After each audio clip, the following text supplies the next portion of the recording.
Good evening, everyone, and welcome to Claremont Motorsports Park for a night of Friday night racing here at Claremont. My name is Kevin Bazan, and I'm joined here with my good friend. We welcome back to Claremont Motorsports Park. Mr. Dave Sutherland will be joining me tonight for a night of racing. And Dave, we have a couple of great features to bring to the crowd tonight here at Claremont. Yes, we do, and double features for the Avery Insurance six-shooters will be the top of the card. Good field of modifieds. The Outlaws make an appearance tonight, and the Pure Stocks will be going at it tooth and nail. So it should be a good night of racing, and we certainly hope you all enjoy it. Nice to have you here. It's an absolutely best Friday night we've seen in a long, long time. The fact is I was supposed to be here at the beginning of the year, and every one of the times it got rained out. So my apologies to you for having all those rainouts. It's obviously my fault. Yeah, it's definitely your fault, Dave, definitely. Actually, yeah, tonight is a makeup event, a makeup night of racing here at Claremont for last Friday night when it again rained. We're glad that you were able to come out to the park tonight, Claremont Motorsports Park, for a night of racing. We're really excited about what we have here tonight. We've got the modifieds in the pits as well as the six-shooters. It will be double features for the six-shooters tonight, Pure Stocks and Outlaws.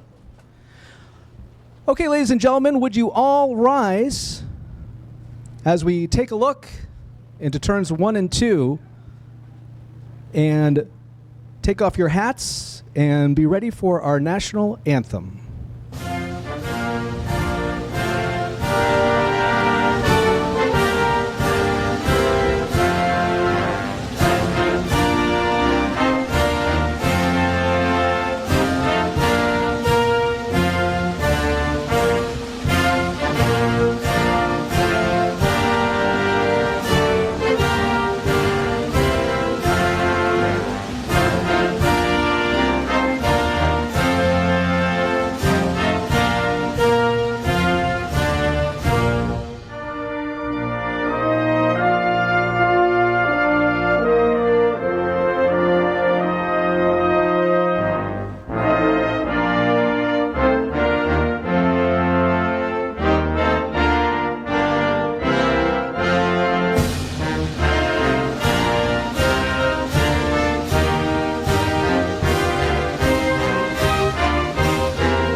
Tonight we welcome our guest race conductor, race director, Craig Smith, up here in the tower with us tonight. Our flagman is Chris Horton. He is down on the flag stand. Coming up, we have our heat races for this evening, including the A-Stec Tire and Auto Modifieds. We'll do time trials for them, the Brody Ledoux State Farm Outlaws, and also the La Valley Pure Stocks.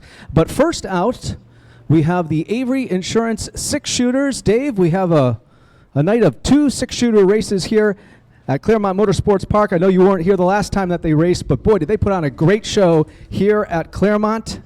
And they are figuring out this track and really putting on a good show every time they hit this 1/3 mile here at Claremont. And this week's Avery Insurance 6-shooter event will be Vermont versus New Hampshire. We've got an equal number of Vermont drivers and New Hampshire drivers, so we'll see who's up for grabs. That's going to be a little battle within the battle. We expect to see them roll down here any second. Here comes the pace truck, so they should be right on his tail. And here we go. Yep. Rolling out. Here we go. The pace car is actually courtesy of McGee Toyota right here in Claremont. We appreciate their help when it comes to racing here at Claremont Motorsports Park here in 2023. So we have Steve Miller on the inside in row number 1, and to his outside, it's his son, Steve Miller Jr. in the 79. So you got the Space Cowboy and you got the Gangster of Love right there in the front row. Trevor Young in the 37, Robert Shaw in the 07S, and then in row number 3, it's Chooch Snide in the 12S, and Ethan Mayette is in the 40 tonight. Will be on the outside of row number 3. When it comes to heat races here at Claremont, we do 8 laps. 8 laps as Chris Horton gets them all set and ready to go. Our pace car will leave the track this time around. The next time they come by, we'll be racing here again for 8 laps. Space Cowboy Steve Miller out of Grantham, New Hampshire in the Milne Travel Harpoon Brewery 6-shooter is on the inside, looks for the green in the 603 Metalworks and Collision start zone. Green is in the air. And here we go. So Steve Miller, again in the silver 69, and his son Steve Miller Jr. in the 79 on the outside, takes a spot right behind Dad. Looks for a spot on the inside to pass Dad on lap number 1. That's not going to happen.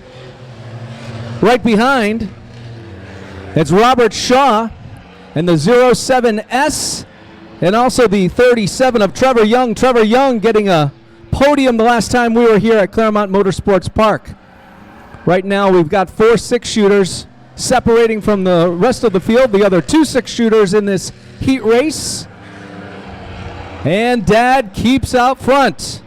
Space Cowboy Steve Miller going into turns 3 and 4. We're going to keep an eye on Robert Shaw, who's got the Gangster of Love in his sights. Waiting for the Gangster of Love to make a mistake, maybe make a move on the inside this time around as they head down the back stretch.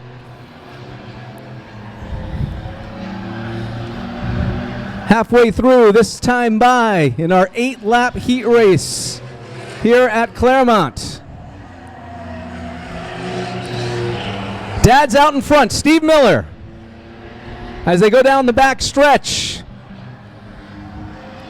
And the Gangster of Love, he's looking for Dad to make a mistake, and he can probably make that pass. Here we go with Robert Shaw. Oh, able to get the Gangster of Love a little loose there. Robert Shaw now on the inside of Junior. A little burst of speed into 3 and 4, now on the inside. A little push there.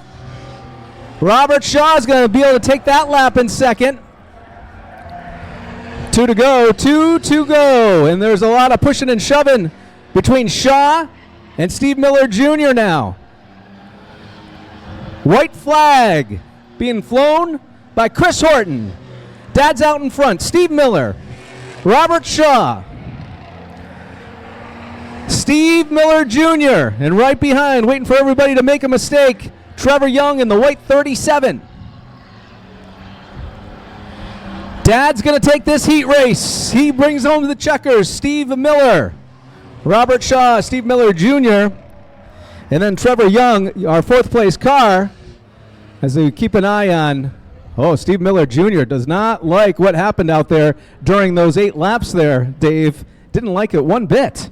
I think there's going to be an interesting twin features coming up. If they're going to be bumping and thumping like that just in the qualifier, they're going to be going at it a little bit harder probably in the main event. Speaking of events, up next, the La Valley Building Supply Pure Stocks. Ready to go at it. 14 strong, 2 heats rolling out behind your McGee pace car. Here they come. In the 76 on the pin, that'll be Zachary Cooper out of Springfield, Vermont. Flanked on the outside by Chris Chambers, our former champion from Chelsea, Vermont. Keegan Tabor from Randolph, Vermont, next on the grid in the 74. The 78 is Chris Conroy from Newport, New Hampshire. And Chooch Snide will be next on the grid out of Springfield, Vermont. In the 38 will be Jim Rhodes. The 78, Andrea St. Amour drives the 20 from Chelsea, Vermont. Colton Martin will be out in the 4.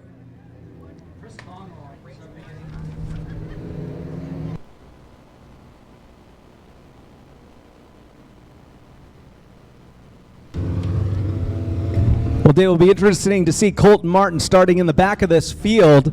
Colton Martin last week having a rough Saturday night at Monadnock Speedway. I know he's looking to get back out there and get back to the top as the pace car from McGee Toyota heads down pit road. Let's go. They head for the 603 Metalworks restart zone. Green is out. Here they go. On the outside, Andrea St. Amour puts a pedal to it and takes him off of turn 2 down the backstretch. Andrea St. Amour.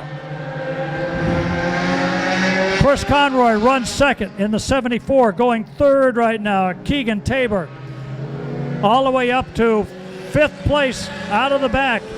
Colton Martin. Andrea St. Amour is going to lead them all the way here. A little battle for second spot. The 78 on the outside, Chris Conroy. The 74 of Tabor on the inside coming off of turn 4. Conroy holds on to the second spot. Chris Chambers is up to 4th. Colton Martin running 5th with the rest of the field behind him. The battle for second spot still. Conroy on the outside, looking in, can't do it. The 74, Keegan Tabor not able to make the move. Now tries to sneak up off of turn 2. Got a good spot. Can they stay in there? She looks inside, but this time Conroy drops down and slams the door. We're halfway to this one. Now, Tabor has gotten the inside line on Conroy coming off of 2. Had him lined up the last time. Drag race into third 3. Down low, it's Tabor. Up high, it's Conroy off the corner. Battle for second to the line. Tabor, Conroy, Chambers way out in front. Andrea St. Amour. Andrea's gone to a new zip code, and now the 74 of Tabor has stretched out the second spot. Conroy drops to 3rd. Chris Chambers moves up to 4th. Colton Martin not making up any ground. Chambers tried to take the 78 here with just 1 lap left as they cross the stripe. Andrea takes it. Tabor second. Conroy, Chambers, and Colton Martin. Let's see if they settle in. There's a chance for one more spot. Chambers trying to wind it up, can't do it. Andrea St. Amour will take the win. Second goes to Keegan Tabor, Chris Conroy, Chris Chambers, and Colton Martin round out the top 5 in this first qualifier. Well, Dave, I tell you something, and I'm going to mention this tomorrow morning during our racing show on the radio, but Andrea St. Amour impresses the heck out of me. She is a really talented driver right there at the green. She didn't freak out when Keegan Tabor went to the inside and tried to steal that green from her, and was able to lead and really do a really strong 8 laps here at Claremont tonight. Remember last Saturday she came in 3rd and had the podium finish down the street at Monadnock. Had a good run there. Just beat out, I think, in the mix with Carlos Grenier and Cody Sabins. That's right. Speaking of Cody Sabins, we'll take a look at the lineup here. It's Sean Lantis out in the 8 car out of Newport, New Hampshire on your pole. Then it's Carlos Grenier from Charlestown in the 1 New Hampshire going second. Third, Chris Bingham out of Charlestown in the 43. Aiden White from Claremont goes 4th in car 5. Cage Dillingham from Windsor in the 41. Colton Hull from Fairleigh, Vermont in the 24. And Cody Sabins, our Windsor driver, in the 36, starts scratch. Cody Sabins ended up winning the last pure stock race here at Claremont Motorsports Park two Fridays ago. And again, as you mentioned, Dave, came in second last Saturday night down the road at Monadnock. So we'll say that 36, that white Acura is fast. He's got it dialed in. McGee Toyota pulls off. Here they come into the 603 Metalworks restart zone. On the green, on the gas, and on the go. Looking inside. Tried to make a move there. Chris Bingham got shuffled back to fourth place in the process. And out in front quickly, it's Carlos Grenier. Bingham falls back fast. Grenier on top. Lantis running in second spot. Third place, the 5 car. Quickly up there is Aiden White. Aiden White runs third, the 24. That's Colton Hall. He's making a challenge for third, going into 3, doesn't work. Coming down to complete lap 2. It'll be Carlos Grenier. Grenier with Lantis, duking it out with the 5 of Aiden White. Grenier White trying to stick his nose in there in the 24. Colton Hull, he finds some daylight, moves into third. Grenier, now Hull, dives into turn 1. Off turn 2, he's got second spot. Pushes Lantis back to third. Cody Sabins from the back of the field moves into third spot now. Lantis pushed back some more. Gets beaten into by the 5 of White. White and Lantis duking it out for fourth place. This time, White's able to just ride on by. Here comes the battle for the lead. Carlos Grenier's got a challenge in the 24 of Colton Hull, and he's on his way. Cody Sabins moving into second spot as they go into 1. Hull, Sabins, Grenier, Aiden White. Back in fifth place now, the 41 of Dillingham. 2 to go. This one's not over yet. Cody Sabins setting that car up, trying to make a move on the 24. Colton Hull looking for the checkered flag. Here they come. Off turn 4. Colton Hull has 1 lap to go. Hull, Sabins, Grenier, and Aiden White. Battle's going to be for third place. Grenier's trying to hold the low line and hold the third. White goes high on the outside. Coming off of turn 4, looking at the checkered flag. Here it is. Colton Hull, Cody Sabins, Aiden White, Carlos Grenier, and the 41 of Gage Dillingham round out the top 5 in the second of our La Valley Building Supply Pure Stock qualifiers. Yeah, how about that? The number 24, pretty fast, and Cody Sabins coming from way in the back to grab the second spot there in that 8-lap heat race here for the Pure Stocks, the La Valley Pure Stocks here at Claremont. By the way, if you are looking for a fast Pure Stock, that Pure Stock from Colton Hull, the number 24, is for sale right now. He's looking to move up and perhaps do a little dabbling in mini stocks. So the opportunity is out there, ladies and gentlemen. Now the State Farm Outlaws. And first out, your hometown favorite out of Claremont, New Hampshire, Tyler Lescord in the number 15. To his outside will be Ben Poland out of Charlestown, New Hampshire in the 00. The winner 2 Fridays ago, that is Guy Karen out of Leominster, New Hampshire in the 8 car. The number 25 is Dallas Trombley out of Rutland, Vermont. And then bringing up the rear will be Claremont once again, Travis Cass in the number 32. Tyler Lescord was unable to finish our 50-lap Outlaw race 2 Friday nights ago, but he was able to get that machine back running. The Vermont Steelcraft Scruffs Construction Outlaw. And we'll see how Mr. Lescord does here tonight. Of course, he's got A bunch of fast outlaws beside him and also behind him. Lights are out in the McGee Toyota, our pace car here at Claremont Motorsports Park. Again, it's 8 laps for these heat races. And Tyler Lescord approaching the 603 Metalworks and Collision start zone. The green flag is in the air. Ben Poland a little loose, but is able to get out in front in 1 and 2 to power down the back stretch. Guy Karen thinking about going the inside on Lescord. He has second thoughts about that. It'll be Ben Poland out in front, Lescord and Karen for that first lap. Now Karen on the inside of Lescord and able to get away. Now Karen's going to try to catch on up to Ben Poland. Fast outlaw here as the 25 is off the track. Took turn number 4 a little too wild. And you can't park there. That's going to bring out a caution on lap number 2. The number 25, Dallas Tremblay out of Rutland, Vermont, joining us tonight for some Brody Ledoux State Farm action. Looks like he might have had a little time on the dirt over at the other side, over in Vermont. Because he did a pretty good job of dirt tracking his way off of turn 4 before he got it turned around. All right, our pace car is back out in front.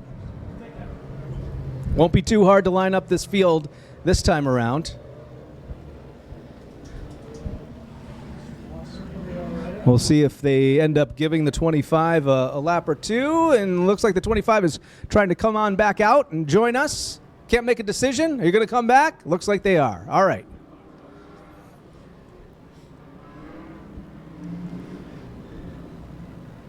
Lights are still on, and Mr. Horton says line them up this time around. Lights will be out in the McGee Toyota pace car. We'll see how Mr. Tremblay does as we go green. So this time it's Ben Poland on the inside, and Guy Karen, our winner 2 weeks ago, on the outside. Here they go to the 603 Metalworks and Collision restart zone. Green flag is in the air. Wow, Poland runs Karen up pretty close to the wall there, heading toward the start-finish line. Karen goes to the inside now on the back stretch. Able to find a spot to sneak in 3 and 4. There's a little bit of room there. Oh, Poland shuts the door as they cross the start-finish line. Poland trying to stay out in front. He is quite the competitor here at Claremont, always has been. But Guy Karen certainly no slouch of his own. He's not going to give up. Doesn't matter if it's a heat race or a feature race. 2 laps to go. And now the white flag is in the air. Poland holding on. Holding on, coming down the back stretch. Take a look at this as they go into 3 and 4. Enough room for Karen? Not quite. Ben Poland taking the checkers. Karen will be second. Lescord will be third. The 25 of Dallas Tremblay. And then Travis Cass in the 32. That is one of 2 heat races here tonight, here at Claremont Motorsports Park. Our second heat race coming right up. And remember, the Outlaws, the Brody Ledoux State Farm Outlaws, are going to be racing for 30 laps in just a little bit in our feature here.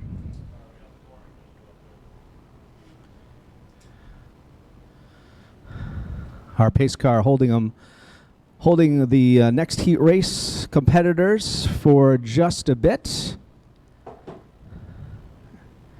And it looks like now they're going to be able to come out. And leading them out of Windsor, Vermont, Steve Bly in the 10 tonight.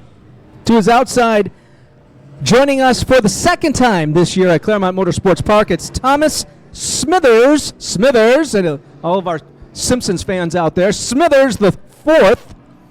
He'll be to the outside. Max Bergstrom out of Claremont, New Hampshire in the 3X. Followed by Judge Joe Brown out of Claremont, New Hampshire in the 51. Dustin Lucusos out of Claremont, New Hampshire in the 99. And then our friend from Richmond, New Hampshire, making the trip up to Claremont tonight, Mr. Leighton Lutz, is in the 7 car tonight.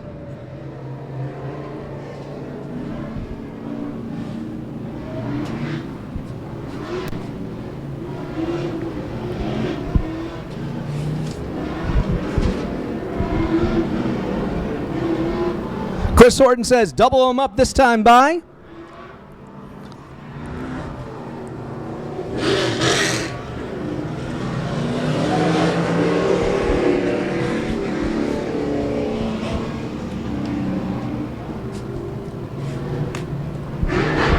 And we'll soon see who will be joining Poland and also Karen up in the front row for the feature. Green flag is in the air.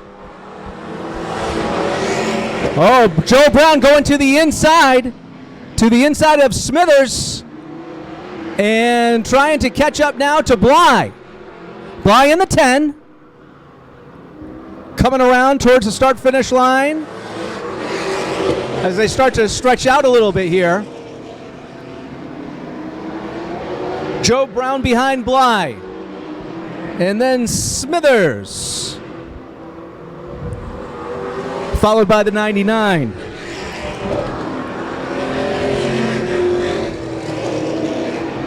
Bly out in front. Brown catching up in 3 and 4. Getting real close in 3 and 4. We'll see how Brown sizes up Bly this time by. Coming down the back stretch. And we have a spin, the 3, spinning right here in front of us. Right in front of Chris Horton. So that's Max Bergstrom from Claremont spinning right in the front stretch here. That's going to bring out our caution flag. We're 3 laps in officially.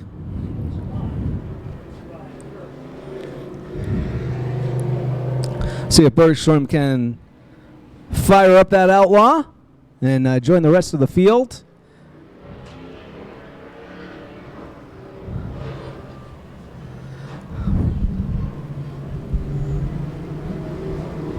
In the meantime, if you haven't had dinner yet, you haven't had supper yet, head on over to our meal area. We also have Kona Ice with us again tonight, so if you're sitting in the sun like we are, you want to cool off, a little bit of Kona Ice will certainly do the trick.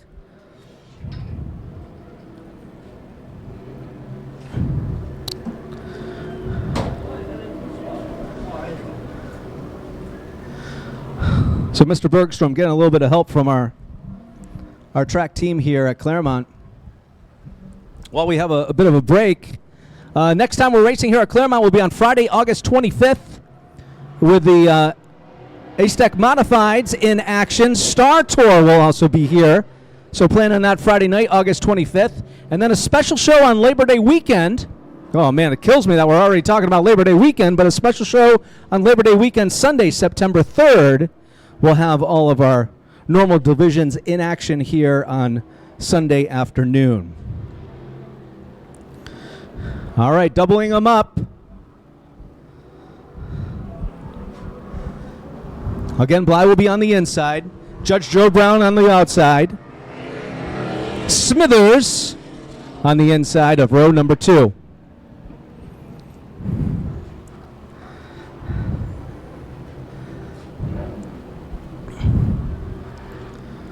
Looking for the green as they approach the 603 Metalworks and Collision restart zone. And then the green is in the air from Chris Horton. Here we go.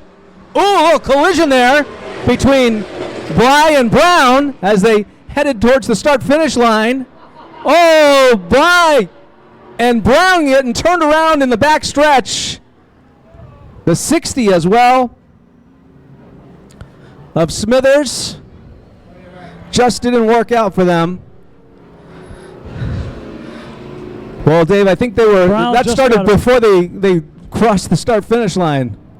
The little rubbing going on, and then the 51 got himself a little sideways on the outside, tried to correct, overcorrected, came around, and then got clipped. Looked like he was going to be free and clear, but he just got zinged, so he's got damage on both ends of the car, and I don't think that the the 60 is a whole lot better off, although he's got a little more metal to work with, more body armor, I should say. Yeah, driver's side of the 51 has definitely received some heavy damage right there. Get out the sledge when you get back to the pits, pound it out, straighten it out, and he'll be ready to go. Yeah, a little bit of sheet metal work right there. As our track team takes a closer look to the outside, making sure they're picking up all the debris. We don't want anything left over there, or anywhere for that matter. Well, it's not the first debris we've had on the track. Even before most of you got here, our excellent track photographer, Miss M, found one piece of somebody's car right in the middle of the track, and then we had one driver come off of turn 4 in practice and smack the wall and rip the entire rear bumper system off their car. Yeah, I'm not absolutely sure they got put back on again. Yeah, that was Corey Bly, and that damage that he sustained during practice has knocked him out of competition for us here tonight. So one of the Blys not able to race after that collision with the wall in practice. Well, when he did hit the wall, it was pretty clear that wasn't just going to be the rear crash bar that was taken off. He hit pretty hard with the entire right rear, and I'm sure that back end got moved over a little bit. Not something you can fix unless you got it in the shop and up on the jigs. Oh yeah, it was making quite the racket as he was driving around trying to get to pit road. Well, Chris Horton now off the flag stand. We'll see what he's trying to communicate here. And it looks as though we're just trying to get the lineup correct. Mr. Horton will get down there and get it all straightened out. Sometimes we have a driver that can't hear the tower. Something's up with their radio. And it takes Mr. Horton to go down there and direct traffic. So the 99 will be kept back. So the 99 will go to the end of the line for its contact with the 51, Dave. All right. Hey, speaking of lineups, you may have noticed the scoreboard is operational tonight. That was the big news during the week. It's up and working. Good to see it. You can follow the lineups. They're official. Warren Mordenny to the pit area, please. Warren Mordenny. Warren Mordenny to the pits, please. Warren Mordenny to the pits, please. Yeah, the scoreboard does look good, Dave. It looks really good. They did a good job with that.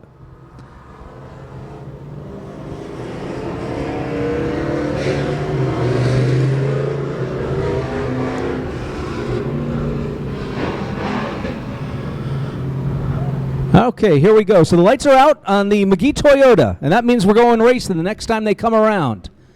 That big green swab of paint, the 603 Metalworks and Collision Restart Zone. Mr. Bly, will be up to him. And he takes it really well, too. Great restart there. Great restart by the 10. Oh, and a collision there by the 60 and the 3. They all keep running, and we have some more contact between Leighton Lutz and the 51. Oh, man, Joe Brown has had a really rough 4 laps. A real rough 4 laps here. He's not going anywhere. Oh, and we have a big collision into the wall. Brown took the 3 right into the wall, right where it says McGee. And that's going to stop everyone right now. Caution is out.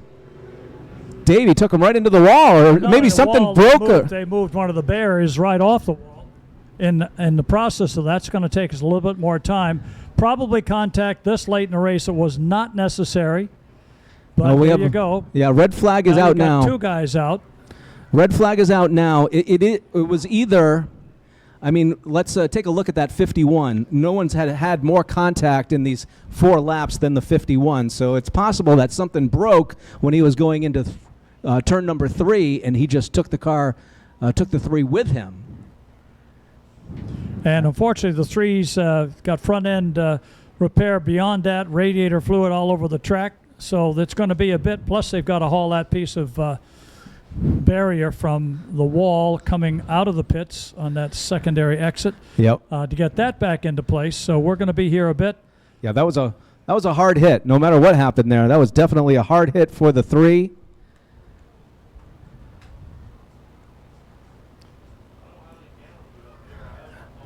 As everyone is right now centered on what's happening in turns 3 and 4.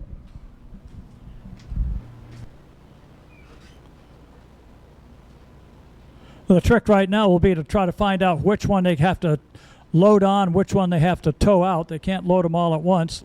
Leighton Lutz had gotten himself into trouble, got pushed out of the way on the restart last time around, spun and went into the infield. Now trying to limp his way back down, but under red flag, he can't come on the track, and he can't get to where he's going anyway because it's all blocked off over here. The guys from Golden Cross quickly on the scene to take care of it. A-plus towing and recovery, trying to work out the details of how they're going to get these 2 cars back into the pits. They're going to have to work on them fast because their feature is going to be coming up pretty shortly. So our guest race director tonight, Craig Smith, is taking a look at the replay right now. So we'll be able to see exactly what happened as the 51 and the 3 came into turn number 3. One thing is certain, the 51 was not turning at all. Not at all, not very much. So while we have a break, there's always good food at the concessions. And if you do go in for a little special drink over at the Zulu Property Management Turn 1 Tavern, remember, just stay there. Don't come back over here and bug everybody. Also, right now, Nicole is making the rounds with a big roll of blue tickets for the 50-50. This will probably pay you better, and you have a better chance of winning than not having gotten the Mega Millions last weekend. Some guy in Florida, actually 3 people, I think, went in on it in Florida for $1.58 billion. You know, I'd be happy to get like $1.75 out of the whole thing here tonight. So you too can bid. Actually, if you don't buy any, then Kevin and I have a better chance of winning. We actually seeded the pot, so you'll have a better chance of winning.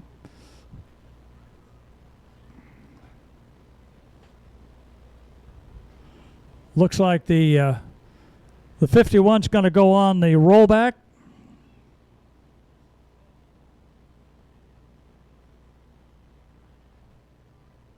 Tough break for Joe Brown. But it looks bad now. It could be repairable before we get down to the feature. The Brody Ledoux State Farm Outlaws were scheduled for 30 laps tonight.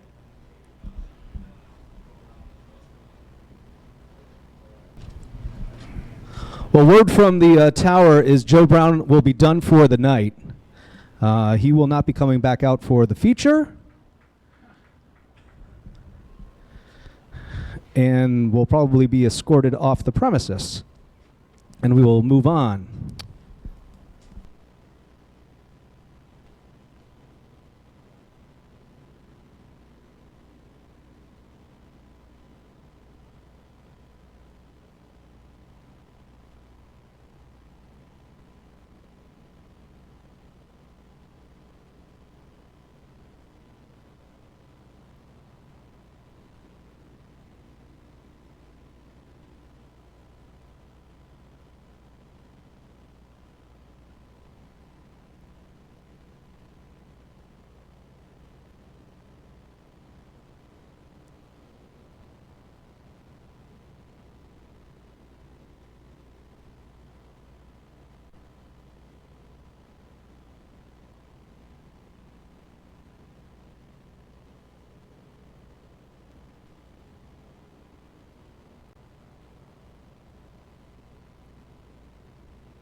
Hey, by the way, don't forget to tell your friends who didn't come with you tonight, and they should have, because it's a nice night to sit out in the grandstands.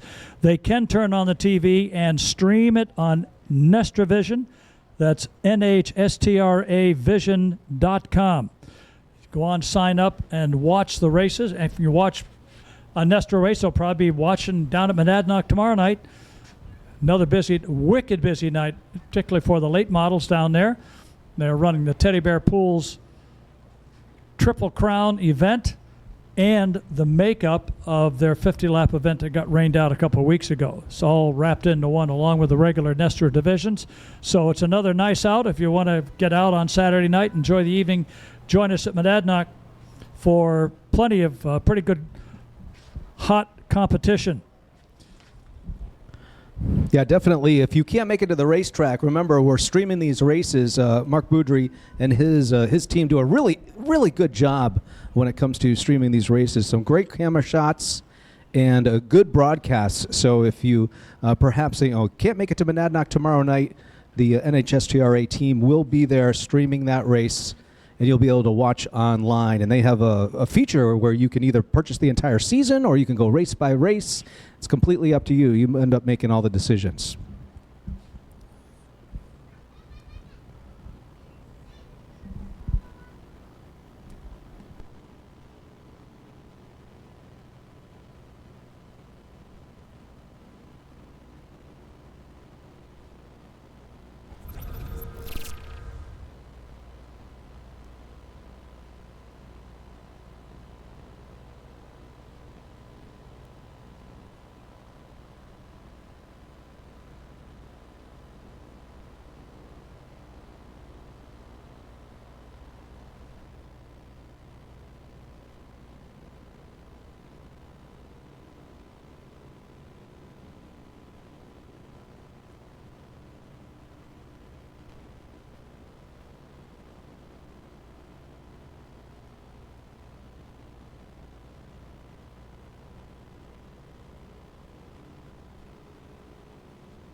Well, the Max Bergstrom's car is pretty torn up. I don't know if that one's going to make it back out for the main here tonight or not. Leaking fluids. It'd be a lot of hard work among the crew to get new radiator installed and ready to go and get the sheet metal straightened out, tires replaced.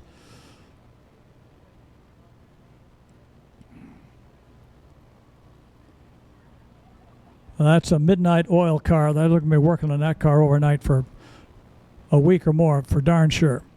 It's a tough break.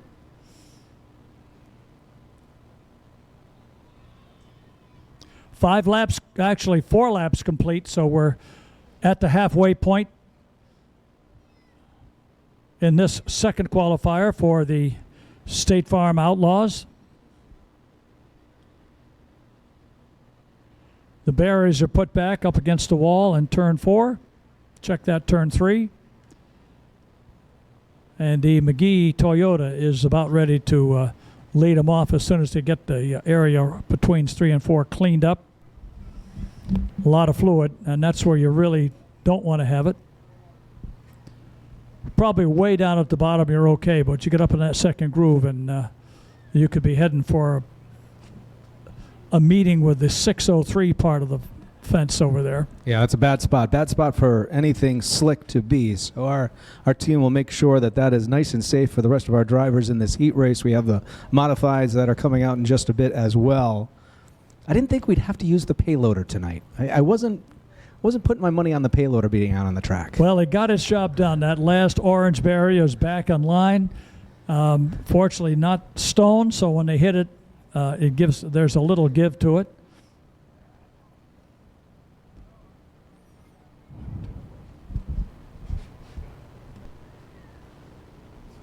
Four out of six still left to go in this qualifier, and then we'll move on to time trials for the Aztec Modifieds.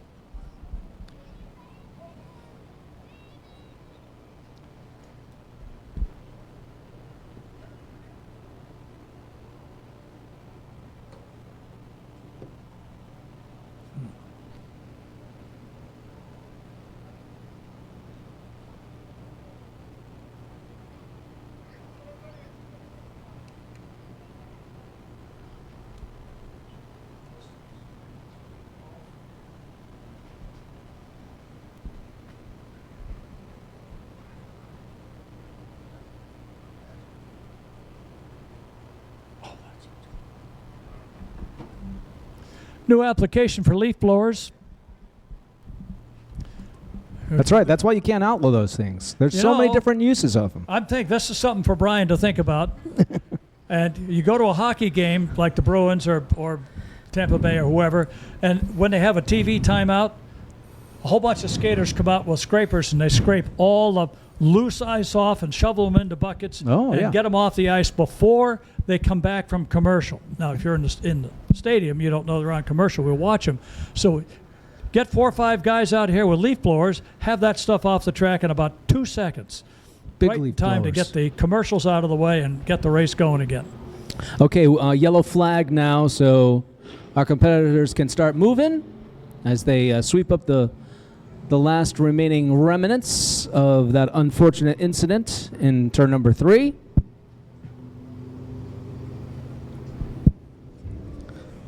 So for those who are still with us for this heat event, we still have Steve Bly out there. We still have the 99 of Dustin Leocasos in the 99.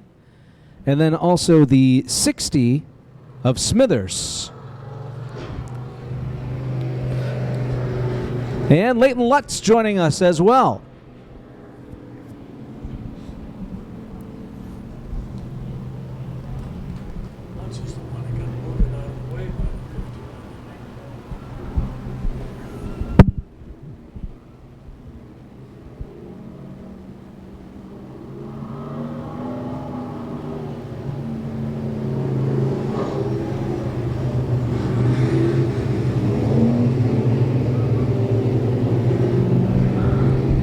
Waiting for Chris Horton to get back on the flag stand, which he's about to do.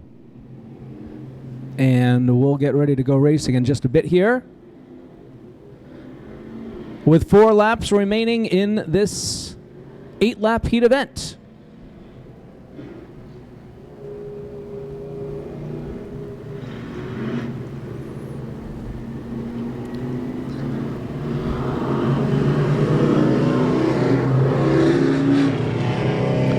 So we'll have 2 rows now for the final 4 laps. And we'll see where that takes us.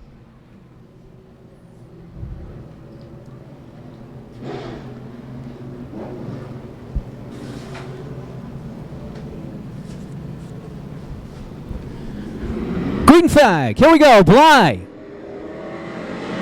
And to the outside, the 99. Leocasos looking for an opportunity there. Didn't quite get it. But he sees an opportunity to really make a move on this heat race with half the field in the pits. Bly in the 10. And then Leocasos.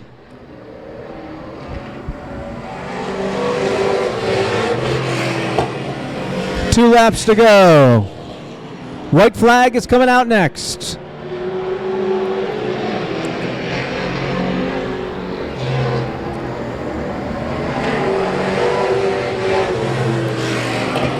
And this is the final lap.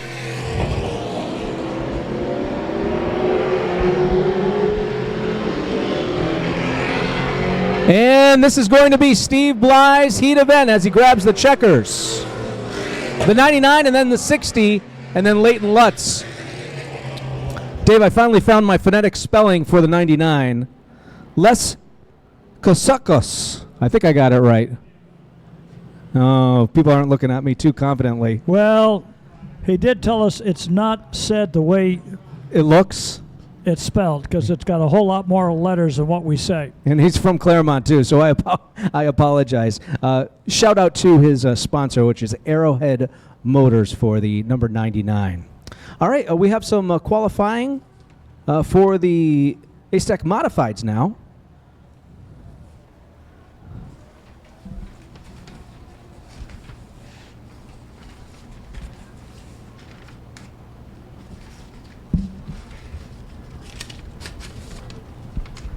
The way qualifying runs here, each modified gets 2 laps. We'll take the fastest lap.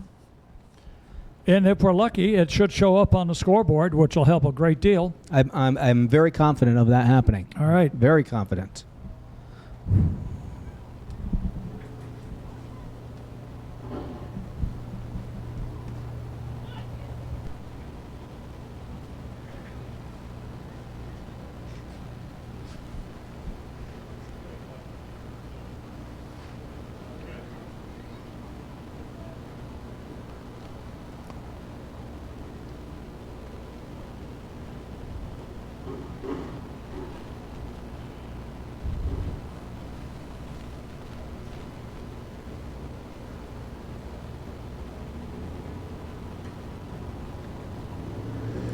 First out.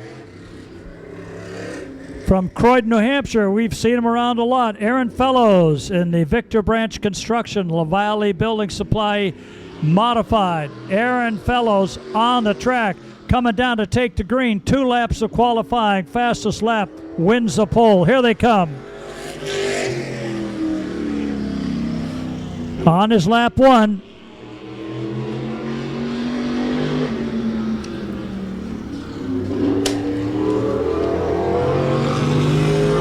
First lap, 14:132.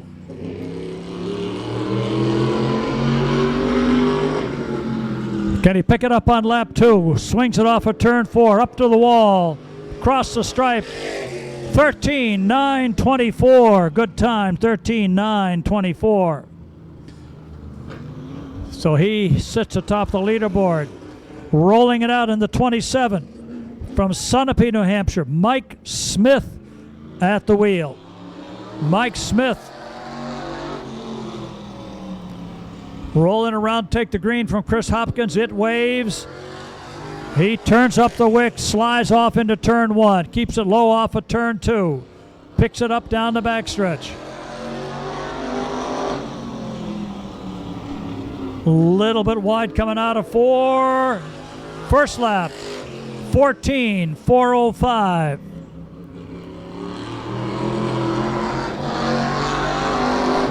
A little more heat in the tires, a little bit different exit off the corner. What's it going to do for him? 14:239.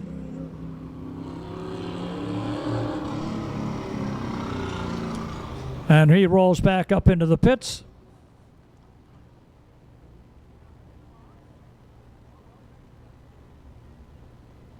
Rolling out in the 33 out of Cornish Flats, New Hampshire, this is Brian Morway. Built some heat into the tires as he gets himself up to speed. Chris Horton waiting with the green. Here comes Brian.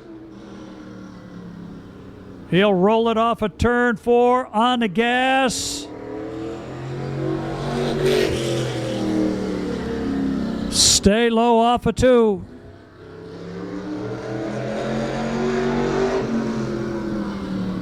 A little bit of thunder, low off of 2, up to the wall. Here he goes. And a 15:061 for his first lap.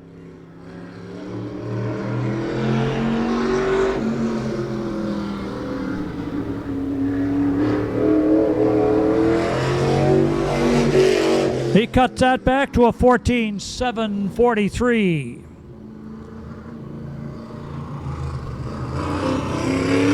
Right behind him, spitting a little gas overflow out of the back as he comes down. Rookie driver from Heartland, Vermont, in the Louis Rivera prepared machine, the 5B. This is Bradley Lamont.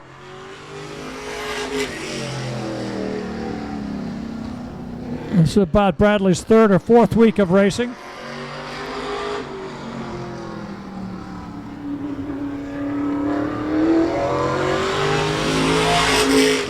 (14:583) first lap.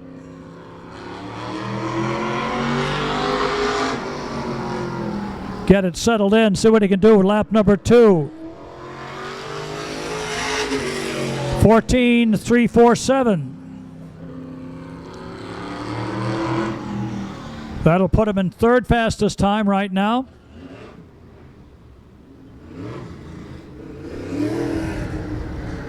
Last year's Monadnock Rookie of the Year on the track, leading points at Monadnock last we checked.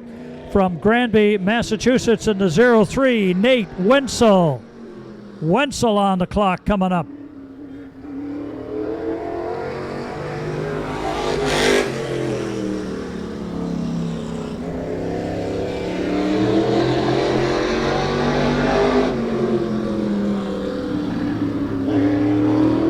Rolls off lap 1, 14:227, 14:227.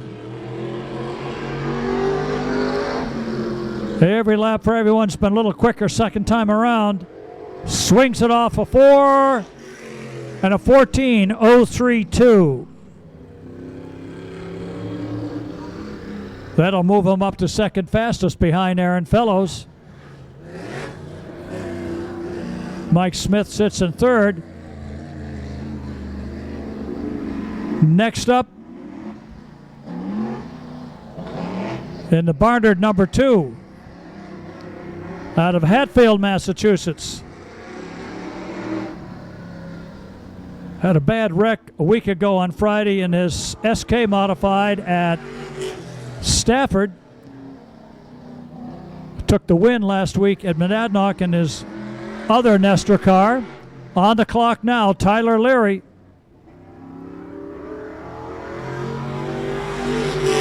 And a 14.652.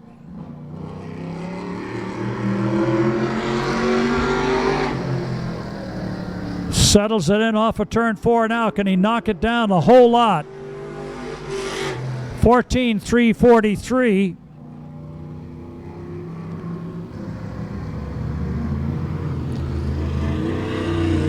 Good enough for fourth fastest. On the track now, out of Claremont in the 46, this is Jeremy Zulo.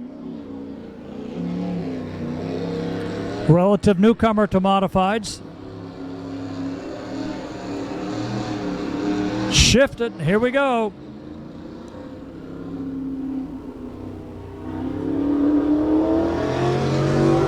On the clock now.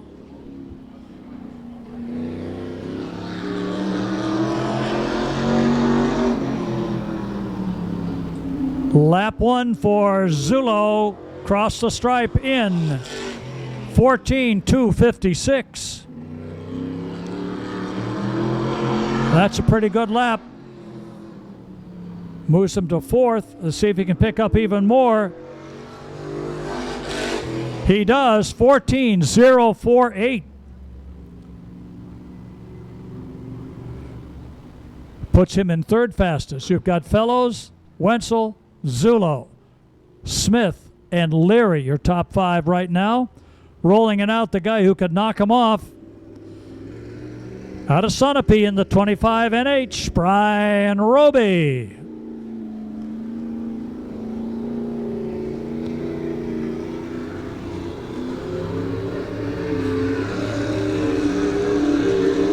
Here he comes.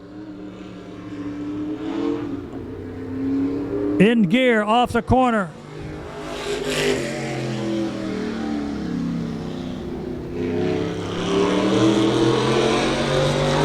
Smooth as she goes. Brian Roby slides it off of turn 4. Little wobble there. First lap, 14.329.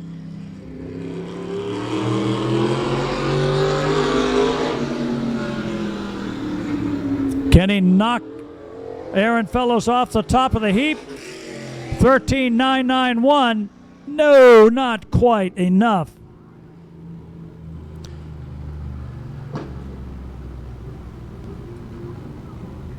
Not quite enough. Still 9/10. In the 4 now. It says Colton Martin on it. Joy Jarvis is behind the wheel out of Windsor.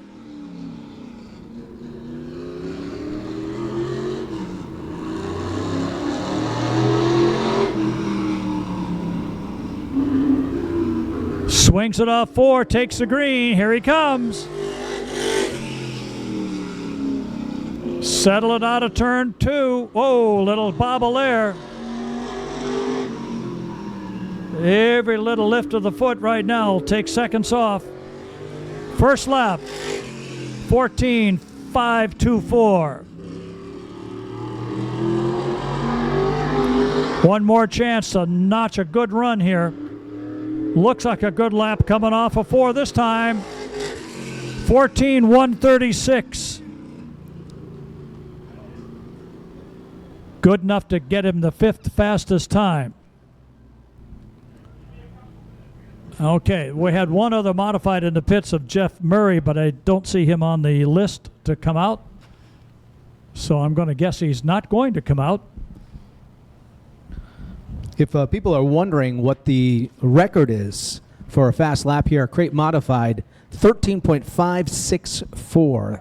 And that was done by Todd Patnode. I believe it was just a couple of years ago, 2 or 3 years ago. So you can use that time and stack it up against all of our other competitors here tonight at Claremont Motorsports Park. Again, thanks for joining us tonight for Friday Night Racing. Friday Night Racing here at Claremont. Coming up, our features, and it's a double feature night for the six-shooters. The six-shooters, the Avery Insurance six-shooters, are going 20 laps in each race, and they'll start off the night with their first 20-lap feature. Then it's the LaValle Pure Stocks, LaValle Building Supply Pure Stocks for 25 laps. The Brody Ledoux State Farm Outlaws will race for 30. And then the six-shooters will be back for another 20-lap event, and we'll cap off the night with the Acetec Tire and Auto Modifieds. They're going to race for 30 laps here at Claremont tonight. Taking a look at our schedule so you can make your plans.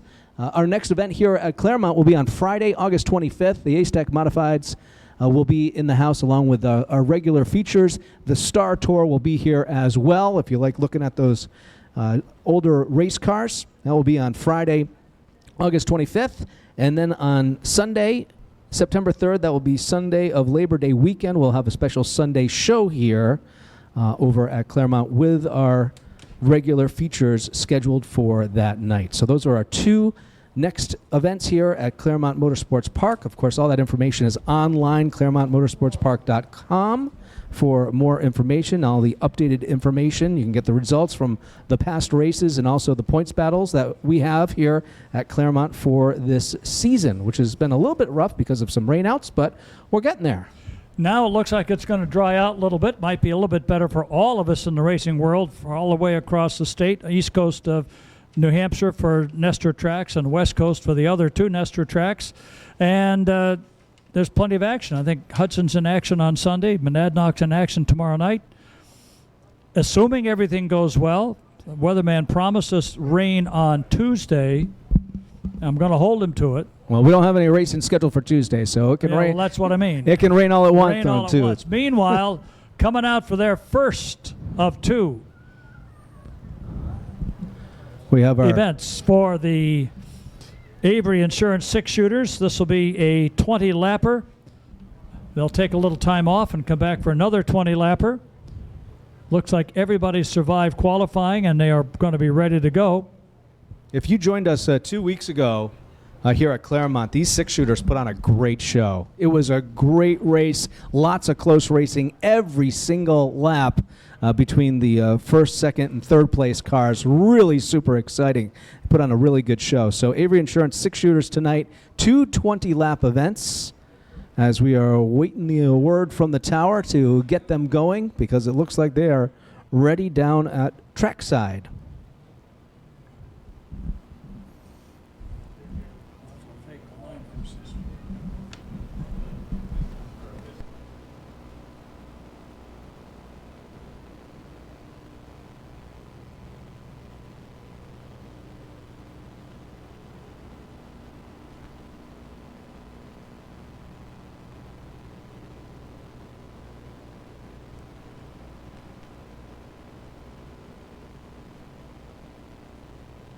Okay, here we go. The number 68. He had a great qualifying effort.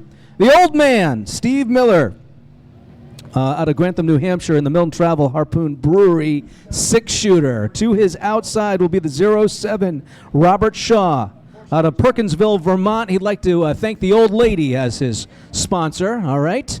The 37 is next, and that's Trevor Scott out of Hartford, Vermont, in the Judd's Automotive 37 six-shooter. I take that back. The 7S is not showing up, or one of the six-shooters out there is not showing up as they come back down. We'll see who isn't. Oh, it's the 40. Okay, so the 40 of Ethan Mayette out of Newport, New Hampshire will start third, and then it will be Trevor Scott in the 37.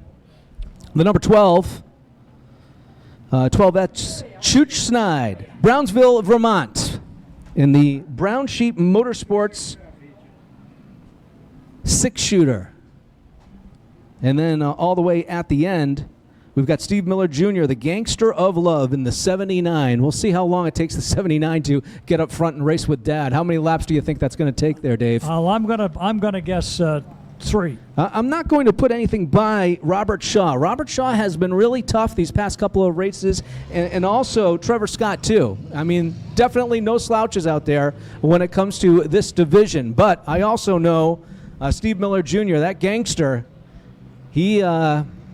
I don't think he has, in the patience department, I'm not too sure if he's full in the patience department, but we'll see. Again, this is going to be a 20-lap event, and it's the first of 2 here tonight at Claremont Motorsports Park.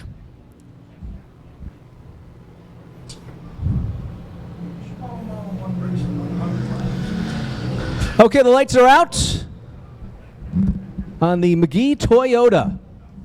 The McGee Toyota Camry. And we'll be going racing next time by against Steve Miller Jr. and Robert Shaw in row number 1. As they approach the 603 Metalworks and Collision start zone, the green flag is in the air, and here we go. And as expected, Steve Miller taking them through 1 and 2. Shaw looking to catch on up. He doesn't want Steve Miller Jr. or Steve Miller Sr. to get too far ahead. Steve Miller's going to have a little trouble getting out of the back of the pack. Yeah, that's right. At this point, he's got a roadblock right in front of him. He's going to have to go low if he's going to go by, and he does. We're on lap 2. I said 3. Let's see if he makes it. They may stack him 3 deep and have a big wreck back there. Everybody gets through. Meanwhile, Senior staying out front. Yep. Steve Miller Sr. is out front. Robert Shaw is in second with Trevor Scott. And right behind that, the gangster. Trying to make up that time. You're right, Dave. On laps 1 and 2, there was definitely some traffic there for our friend, the gangster of love, to get through. So he finds himself a little farther back than he wanted to be in this race. Senior had a little trouble coming off of turn 4. Got that back end wiggle and wagging out there. Now he's getting steady. Shaw trying to put the pressure on. Looks inside, going into no, yes, no. Steve Miller Sr. shuts the door coming off of 4. That keeps Shaw behind him. The 37 still trying to sneak in there. Trey Young. Meanwhile, Miller Jr. trying to knock off the laps if they get to banging and shoving. A little bit of bumper tag. Yeah, bumper to bumper coming out of turn number 4 there for our top 3 drivers. Steve Miller, Robert Shaw, and also Trevor. Close racing. And here we go. Shaw trying to find something on the inside. Nothing's there. Miller Sr. will lead another lap. Shaw, like as we said before, not giving up, nor is Trevor Scott. Shaw trying to slide his way underneath. Here he comes again. Looks down to the bottom of the track. Couldn't quite get enough. Rolls off the edge of the concrete asphalt before he can get underneath. Miller's just shutting the door just enough right there. Shaw gets a bumper up to the left rear bumper of the Miller car. Looks again, has to hit the binders, sets the back end down, tries to come off low, but gets himself pushed up. Meanwhile, Young is looking at a break on the outside. Yeah, he is waiting for those two to do something silly, and then he can take off, but that's not happening so far. Robert Shaw, you know, he's just looking for maybe a foot or 2 more of space, and he can probably try and make that pass on the inside. Now he goes to the outside. Is he going to do the zigzag move coming into 1 and 2? Does he have enough space right there? He doesn't. Oh, he's right on the bumper, David. And now he goes to the inside. A little more space that time around, but Senior shuts the door again. They'll race to the start-finish line. Whoa! Right dead even, but now Shaw has found daylight. He got underneath Senior. He's taking it down the backstretch. Meanwhile, Junior has closed it to about 6 car lengths out of 3rd place. He's not done with it yet. We're in the second half of this main event. Senior still there. Shaw's able to get down a little bit lower. Senior looks up, looks inside, comes down. Whoa, whoa, whoa. No, not quite enough.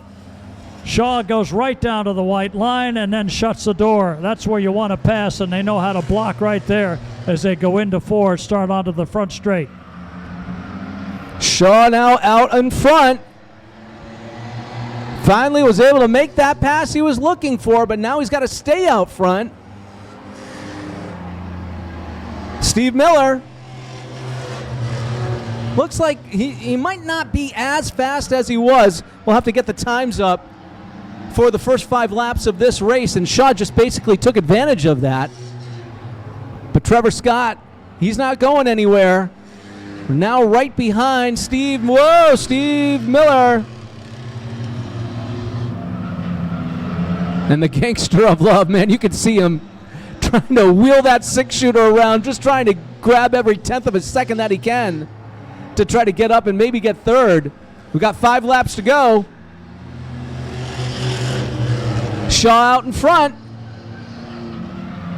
Lap traffic's going to be a factor here. They come up onto the 40, going into turn 3. That's going to give no one any kind of room to do any passing. The 40 slides up in front of your leaders. Steve Miller tried to take advantage of that when Shaw went a little bit wider than usual. Meanwhile, Junior still closing in. He's got it down to about 3 car lengths now. The rest of the field stretches itself out. Shaw's now going to try to run away and hide. Steve Miller Sr. running second. Trey Young in third. Steve Miller Jr. works around the lap traffic, loses a little ground in the process. Passing flag comes out for the 12, and there they go. Shaw now starting to stretch it out. Car sets up nicely to go into 1 and 2. That's been his advantage. Waiting for one checkered flag. The win goes to Robert Shaw. Steve Miller Sr. second. Third belongs to Trey Young, and fourth will go to Steve Miller Jr. Rounding out the top 5, the 5th one will be the 40 of Ethan Mayette and Chooch. Says first time out with that car. Chooch said, it's okay, I'm out, have a good time, and he is. As Shaw comes up to take the checkered flag and make his checkered flag lap.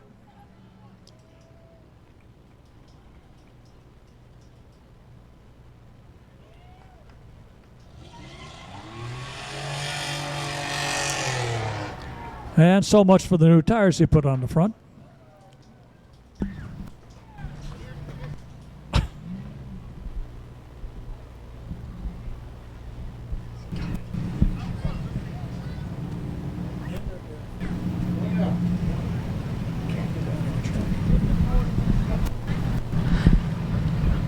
Taking his victory lap. We're doing double features tonight here.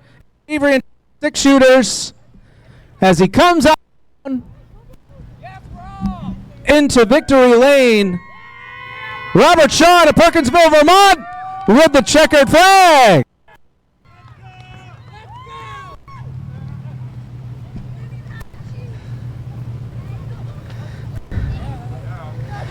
Double features here tonight at Claremont Motorsports Park. And we'll wait for Mr. Shaw to get all of his safety equipment off, as he was able to power around the corners here at Claremont Motorsports Park tonight. Able to make a big pass too. We'll ask him about that pass.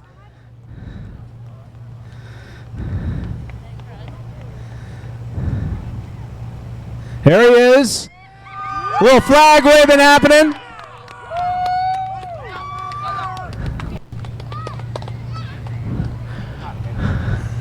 Big hug for Mr. Shaw. Hey, congratulations. 1 down, 1 to go, right? We're gonna do it. I'm done playing games around here. Let me tell you what. We're going to do this. We're going to bring it back a couple years ago when this was fun. This is exciting. I'm done with the nonsense. Well, we were talking about the race 2 Fridays ago, and that was an awesome race as well. You were able to make that pass. It was a big pass on Steve Miller. Tell me about it. Well, yeah, I mean, you've seen it. It is what it is. The videos and the stories speak for themselves. I got around him. I just got it done. It is what it is. I hope you didn't leave too much tire on the track. You got another 20 laps to go there, buddy. You realize that? Okay, all right. Well, all right, we'll keep that a secret. Bring it over, Steve Miller. Come on over, buddy. Started on the pole, tried to hold him off as much as you could. Yeah, I did the best I could with the car. Got a little shimmy going on there. Not really sure what's going on. I'm going to try to figure that out before the next feature and see what we can do. All right, you got a little bit of time. You can get back over there and make the changes that you need to make. Yeah, we'll give it a shot and see what happens next round. All right, there he is, Space Cowboy. That's a second place finish for the Space Cowboy. Come on over, Mr. Scott.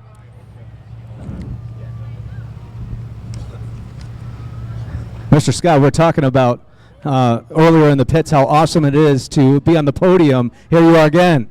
Yeah, we've had a good run. Stayed out of trouble, and car's been getting better and better each week with hard work and doing our homework. So proud of these guys. I got to thank Scott McDonald, Scotty Cool Ranch McDonald. He's the car owner.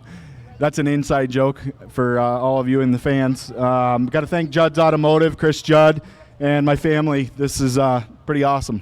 Trevor Scotty is able to stay up front with number 1 and number 2 here tonight. Finishes third, but we have another feature to go. Good luck. We'll see you down here again.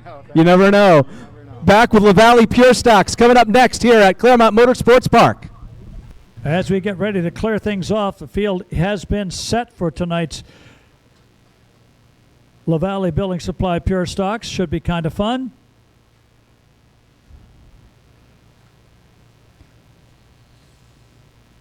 $14 cars strong.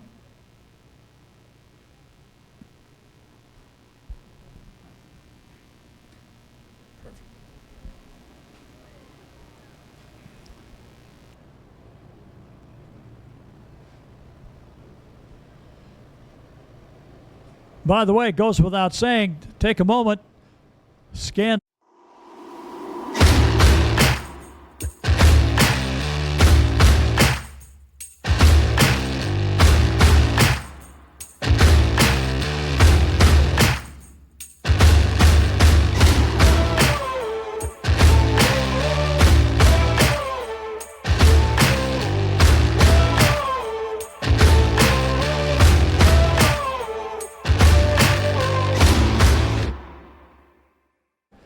It's all based on what their transponder says when they go across the start-finish line. That's where that picks up their positions, and they don't change again until they come across the line again. So even a good battle down the backstretch is not reflected on the scoreboard, only when they come across the start-finish line.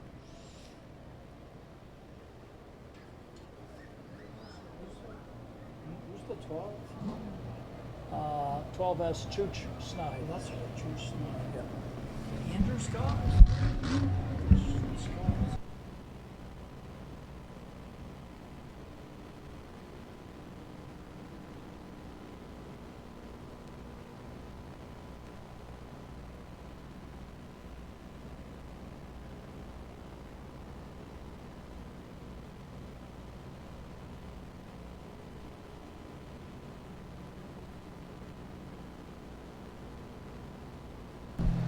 It says Trevor Scott on the...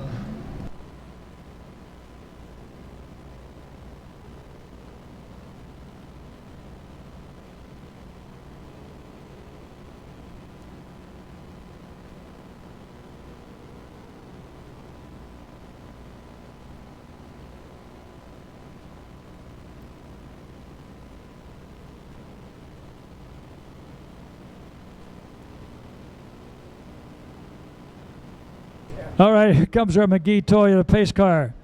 Bringing them out. Look who's on the pole. In the 20 Vermont. Out of Chelsea, Vermont, it'll be defending champ Chris Chambers. Next to him with a feature win on his belt down at Monadnock from Claremont, New Hampshire. The 1 New Hampshire for Carlos Grenier. Row 2 in the 74 had a really good run in qualifying. That's Keegan Tabor out of Randolph, Vermont. And next to Keegan in the 78, Chris Conroy. Chris Conroy driving from Newport, New Hampshire. Starting in the 5 spot is car number 5. That will be driven by Aiden White out of Claremont. Aiden White in the 5. Next to him, the other 20. That's Andrea St. Amour from Chelsea, Vermont. Starting in the 7th spot, the 24, won his qualifier. From Fairleigh, Vermont, Colton Hull. Colton Hull. 36 is Cody Sabins out of Windsor. Cody Sabins goes into the 8th spot. Your 9th starter in the 76, Zachary Cooper. Zach Cooper next on the line. Next to Zach in the 43, Chris Bingham. Bingham driving out of Charlestown, New Hampshire. Starting in the 6th row inside, in the 38 will be Jake Snide. Jake Snide in the 38. Next to him in the 41, Gage Dillingham. Gage Dillingham driving in the 41. He's out of Newport. Check that.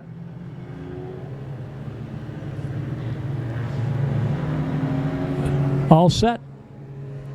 Who do we miss? Last row in the 4 from Claremont, Colton Martin in the 4. In the 8 from Newport, Sean Lantis.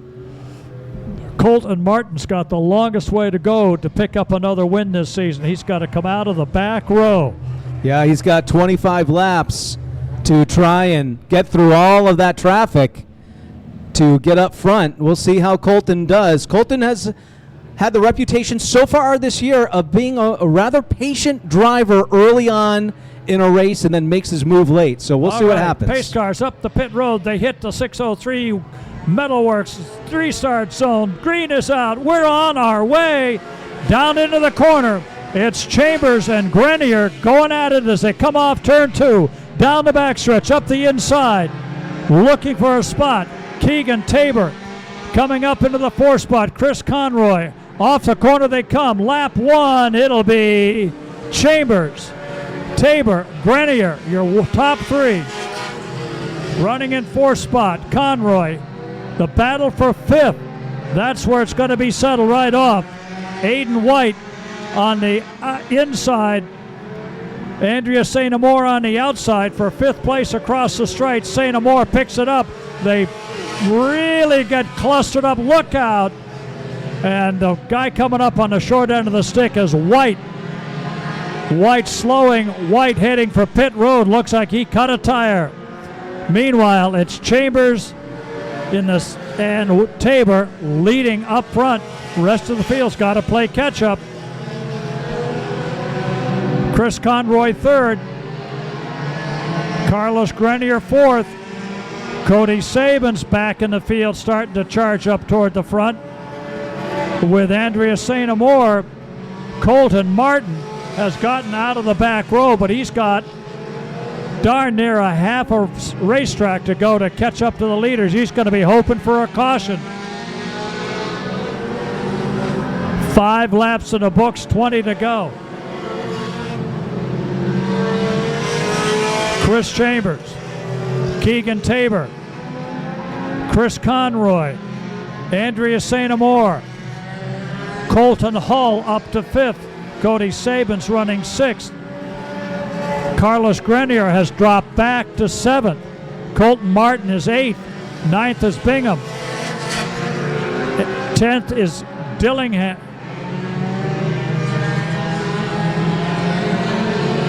Our leader's really starting to stretch it out now.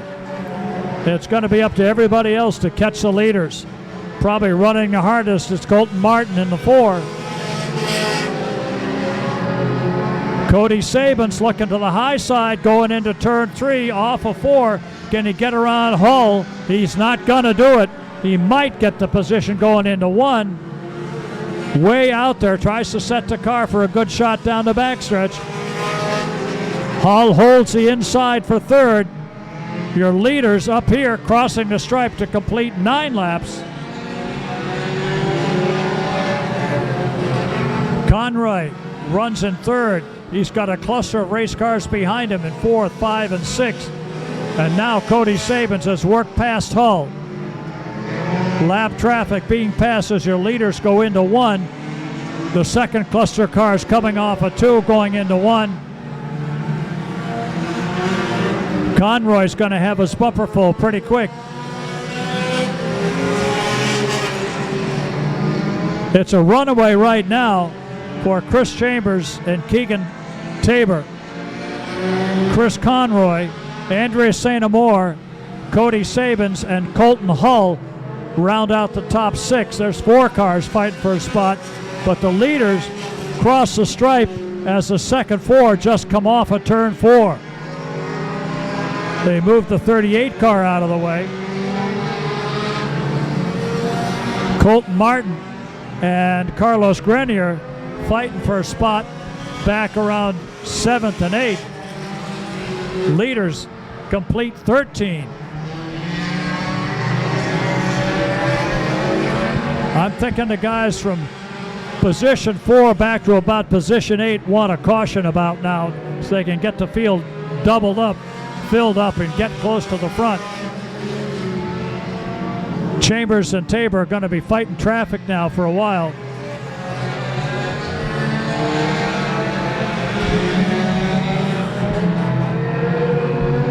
Hull, Martin, and Grenier way back there in 7th and 8th, fighting for a spot. The leaders cross the stripe, half a straightaway. Look out! Cody Sabins got into Chris Conroy, almost turned both of them into the front stretch wall right by the flag stand. Working lap 15 in the books, 10 to go. The leaders cross the stripe.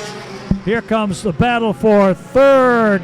Cody Sabins works around Chris Conroy, takes over third down the backstretch. He's got to really turn the wick up now if he's going to run down the leaders here in the final 9 laps. Sabins starting to run away from Conroy, Hull, and St. Amour.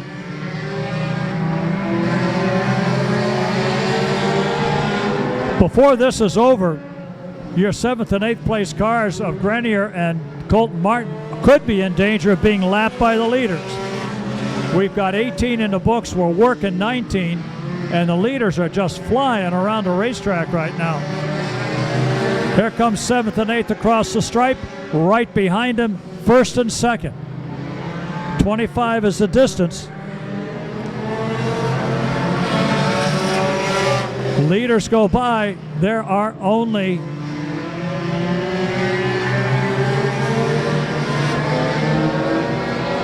here they come, 20 laps in the books, 5 to go. Chambers and Tabor. And looks like Tabor might have a little bit left for Chambers if he can find a little space. She can find a little space to get by.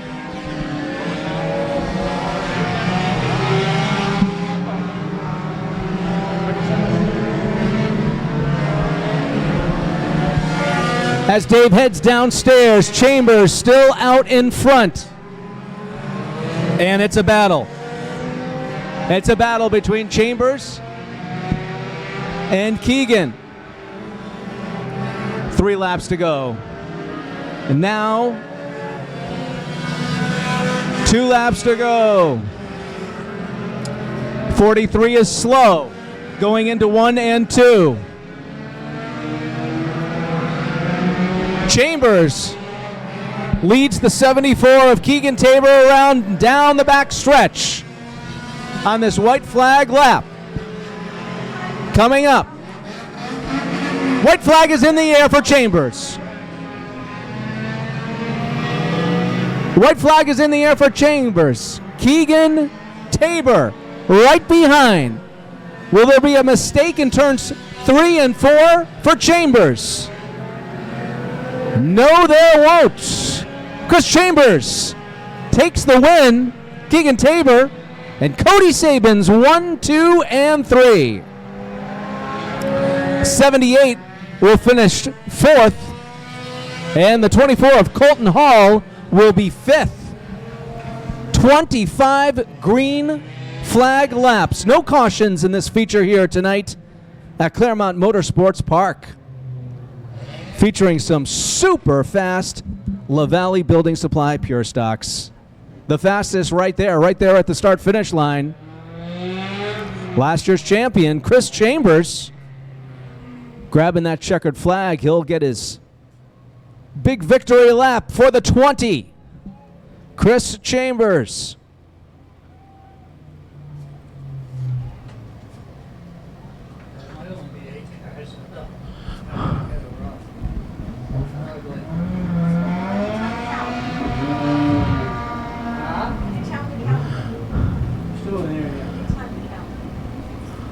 We pass the microphone now down to Dave Sutherland.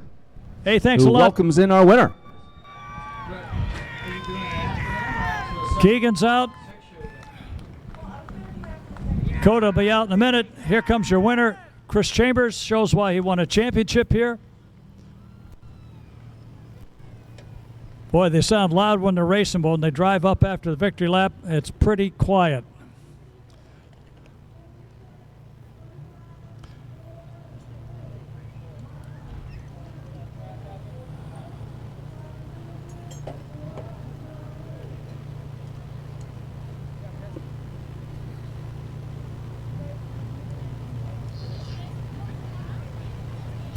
All right, we'll get Mr. Chambers out and run him over here.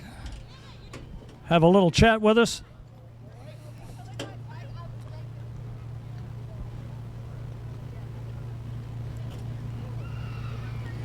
Out he comes. Win this year. Chris Chambers.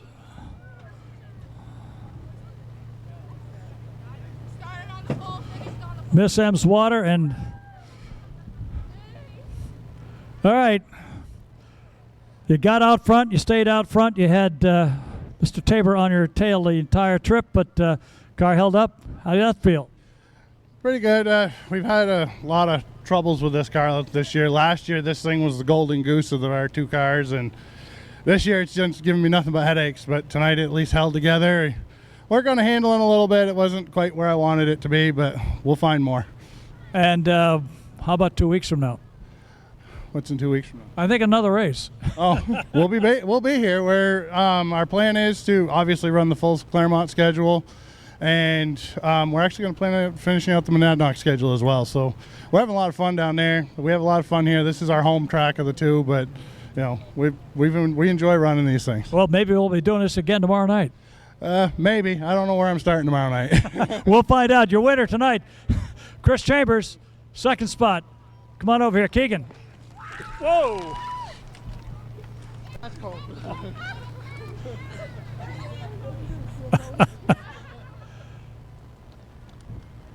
Well, it looked like you, from time to time, you might have had something you've got gotten inside. Yeah, I guess I could have, but I figured I was behind Chris, and he's probably knows what he's doing, so just follow Chris, and I know I'd finish good. Well, that's a good advice. Follow the best, and you always be there. That's right. Car ran okay then. Yeah, ran good. Was competitive in the front, and couldn't ask for a better car. And so you had a better car, but not quite that good. It was second spot, good run for him. And Mr. Sabins, you had a long haul to get yourself to the front. Looked pretty good. Another 5 laps, you might have given a rush for it, huh? Yeah, I pretty much used up everything I had trying to get there. Got the outside of Conroy. I didn't mean to get him, but we both didn't wreck. It sucked. There was still either a lot of speedy dry or oil down in 3 and 4, so there's hardly any lane on the outside unless you really creep through there. Thanks Claremont for putting us on. I got to thank the Cornish Fair, which is next weekend. Judd's Automotive, Nick Taylor, Nick's Auto Repair, Marion Property Maintenance, Stephen Excavation, my father-in-law, my wife, Wade's Ice Cream just down the road, and thanks for everyone that came out. Hey, there you go. Cody Sabins shares the podium with our winner in second place here tonight at Claremont Motorsport Park. Still got a ways to go here, Dave. We have the Brody Ledoux State Farm Outlaws. And by the way, remember, they are racing for 30 laps tonight. They are on the list for 30 laps. So Outlaws racing for 30, and then we'll have the Modifieds Oh, I'm sorry. We're going to have the six shooters. Six shooters will be right back out. Avery Insurance six shooters. We talked to a couple of drivers down there in Victory Lane. They knew they had some repairs to make before they came back out, so they've been working hard as we've been enjoying the racing here at Claremont. So the Brody Ledoux State Farm Outlaws, then the Avery Insurance six shooters one more time, and then the Acetec Tire and Auto Modifieds here at Claremont Motorsports Park. We hope you're having a great evening, whether you're with us here tonight out in the stands or if you're watching the stream online. Thanks for joining us again. Remember, lots more racing at NHSTRA tracks coming up this weekend. Monadnock Speedway tomorrow night for the big Battle of the Belt. That's a 50-lap race for the street stocks.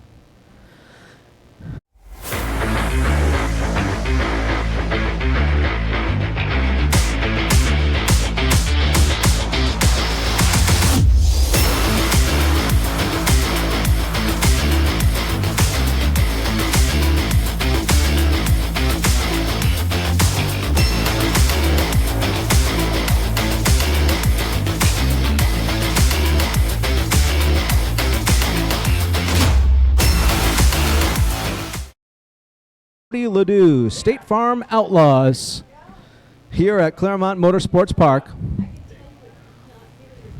30 laps for the Outlaws here tonight. Last time we had the Outlaws here at Claremont, they raced for 50 laps, and whoo-wee, it was a bit of an experience. Lots of action, lots of banging, lots of repairs made after that race. So we'll see what ends up happening here tonight. Here at Claremont.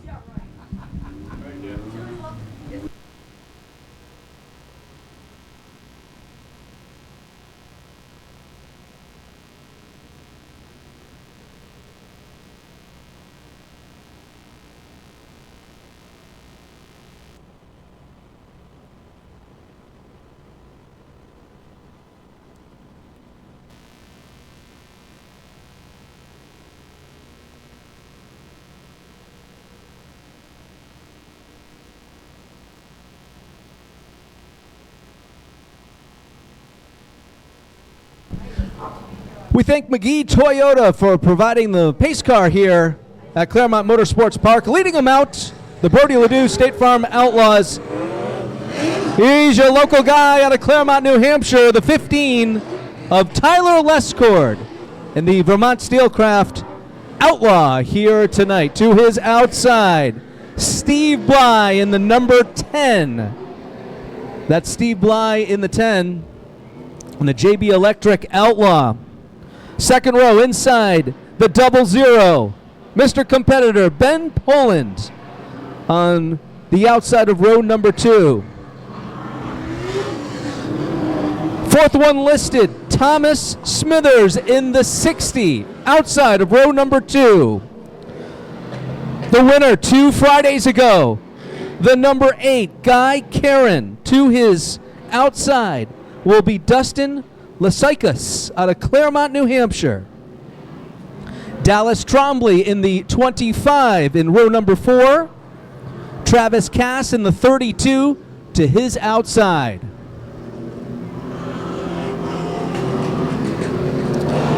And bringing up the rear, we have Leighton Lutz in the number 7 out of Richmond, New Hampshire.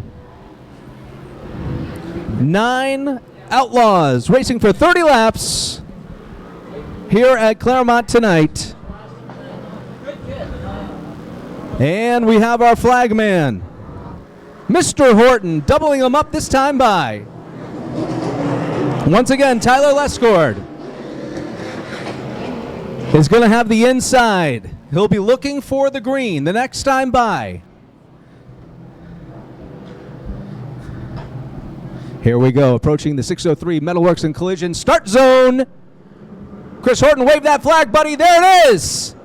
Tyler Lescord, they're going to hold on as they come down the front stretch. To his outside, Brian, right behind him, Poland. And Karen as well in the 8. Poland goes to the inside of Lescord, doesn't have the room that he was looking for. And we have a turn in the back and a collision too. Caution is out before we get one lap completed here. Leighton Lutz with a pretty big hit coming in at the end, Dave. Well, you don't want to try to win it in the first lap, but sometimes you get a little over anxious. Someone checks up a little going into the corner, and so you back it up against the wall. So we've taken out 3. Leighton's had his troubles with the car all night, been on and off the track. Had trouble getting it started in the pits, had to get pushed down the hill to get it fired up. So we have. And his first foray into Outlaw, he was a late model, formerly known as Street Stalker, for a couple of seasons down at Monadnock before coming up here with a late model machine. So Trombley was able to get through, along with the 60 Smithers. 4 Outlaws right there in the corner of 3 and 4. This includes the 7 of Lutz.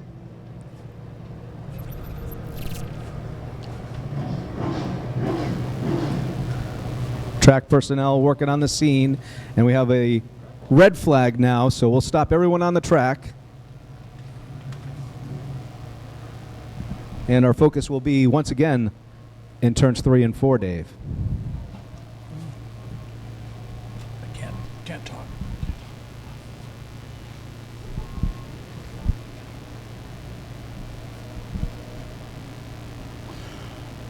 We'll see how everybody's down there is doing.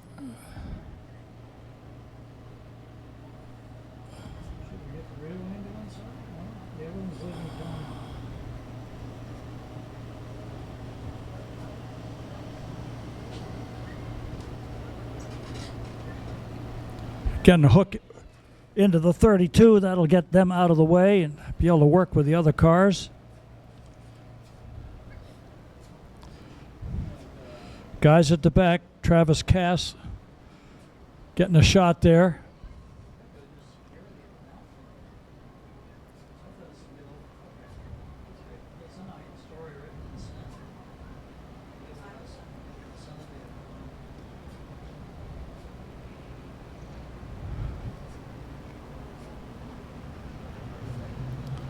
And one drives away. That's good news.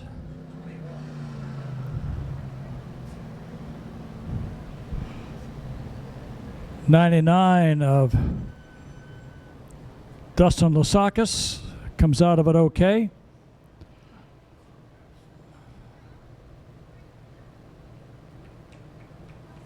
Leighton Lutz looks like they're going to roll back him and haul him up to the putts. They'll take that car back down to the depths of Richmond and work on it for the next race.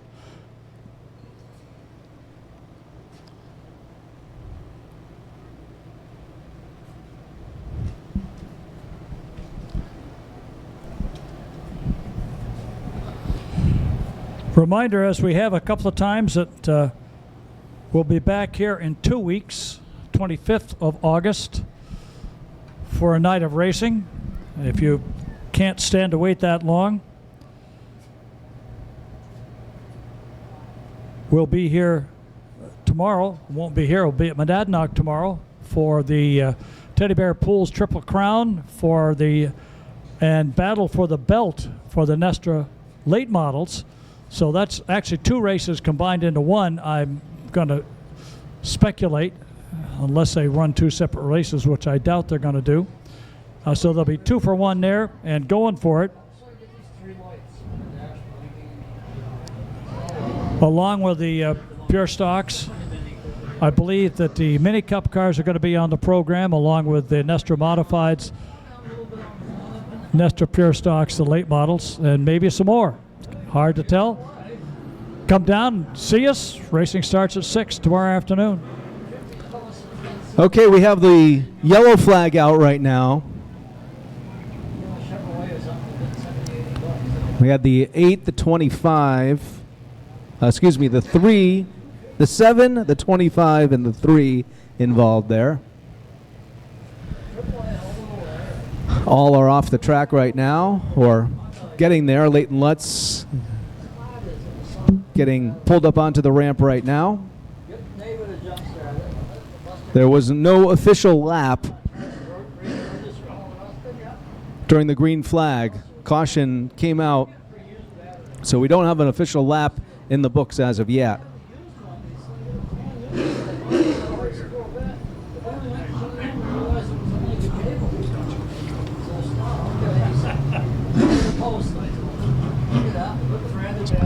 So once again, Tyler Lescord is going to have another opportunity on the inside of row number 1 to take the green here.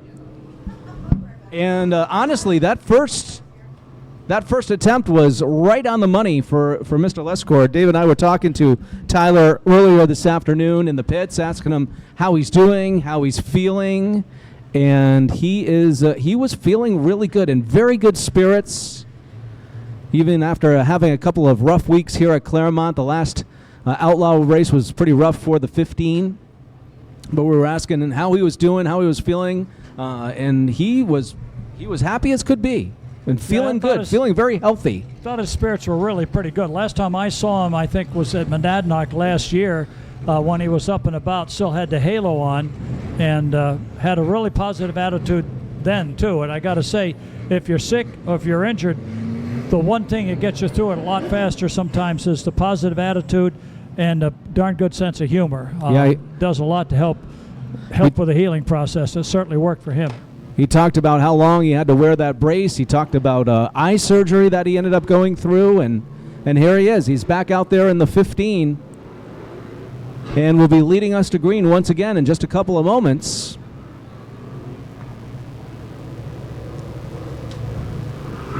Chris Horton out on the track. He's going to stop somebody. He is doing a little bit of traffic control. 60 has to move up.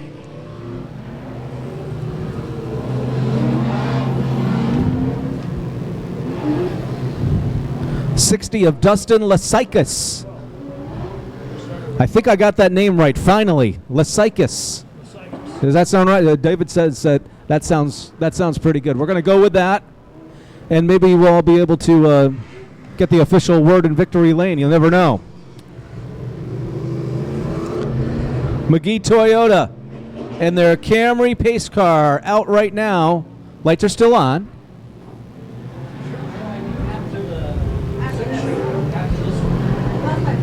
Seven Outlaws are now going to attempt to go 30 laps.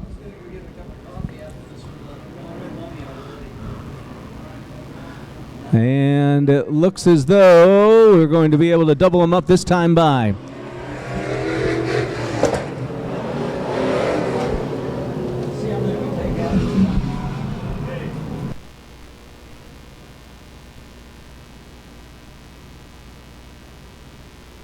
So they're going to go 25 laps instead of 30. We just received word from the tower. And green is in the air. Oh, that time by, it was Mr. Bly able to get a bit of a jump on Tyler. And Bly is quick, and here comes Ben Poland on the inside. On the inside, Ben Poland, and it's a sandwich. Oh, and Lescord, they all make it through amazingly. Bly is left way back, though. Poland, wow, super aggressive. Out in front right now, and guess who's behind him? Guy Karen in the 8. Whoa, that was something going into turn number 4. Ben Poland always been really aggressive here at Claremont Motorsports Park. He saw what he said was an opportunity and took it. He went. But he's going to have a tough time. We're only 3 laps in. He's going to have a tough time shaking off Guy Karen. Right behind Guy, about 10 car lengths behind, is the number 25.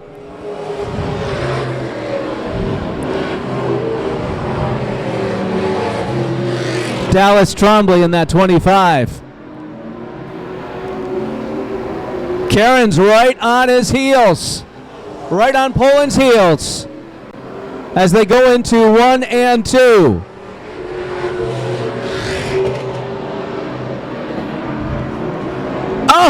Oh, Karen almost had it there going into turn 4. Had a bit of daylight, but was unable to make the pass. Will he be able to this time? Again, close.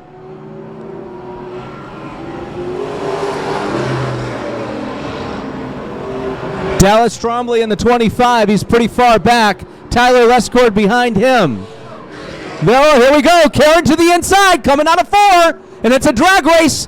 coming down the front stretch. Poland has the lap, but Karen is right on the outside. Door to door down the back stretch. This is what you pay admission for. These two drivers, super talented, powerful machines. Door to door still. Poland with another lap. Trying to hold off Karen, who found his spot on the inside. Guy Karen. Trying to get an inch or two on Ben Poland. Ben Poland still able to lead the laps. Guy Karen. You'll find him on an Outlaw here on a Friday night. Tomorrow night you'll see him in a modified down at Monadnock. Loves to drive a race car. Oh, Poland was really loose coming out of 4 that time. Dallas Trombley is still in 3rd. But the show is up front. The show is up front between Ben Poland and Guy Karen, who is out in front now, able to take that lap. We're at lap number 12. We're going 25. Halfway through this time by.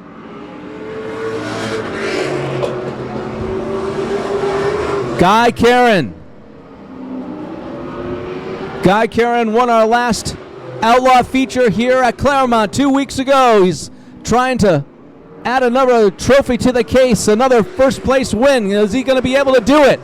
Is Ben Poland going to be able to find some extra power, some extra speed in these final 10 laps?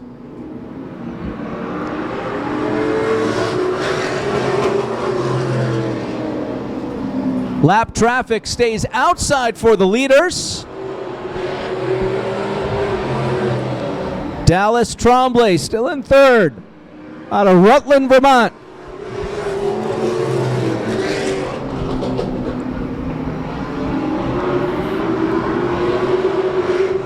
Guy Karen now able to extend his lead a bit over Poland. It's about 5 car lengths now. 66 is a lap car. Trombley in the 25 is in 3rd place, but he's about a half a lap back of the leaders.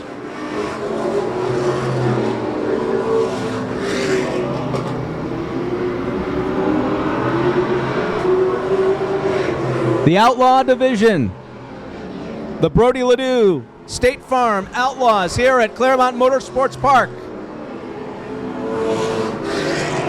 We had an early red flag incident in this race, took out 3 of our Outlaws in turns 3 and 4. But it's been green flag racing ever since. And it looks as though Tyler Lescord has a sheet metal problem on that Outlaw. And I don't know how much longer he's going to be able to drive like that.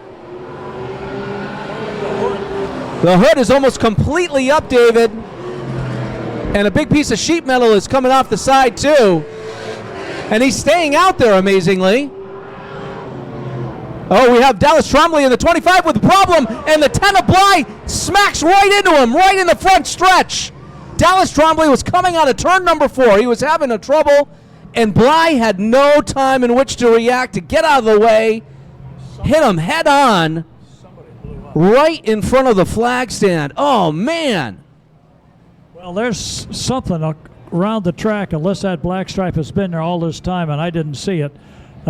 Something got dumped. That's from the 10.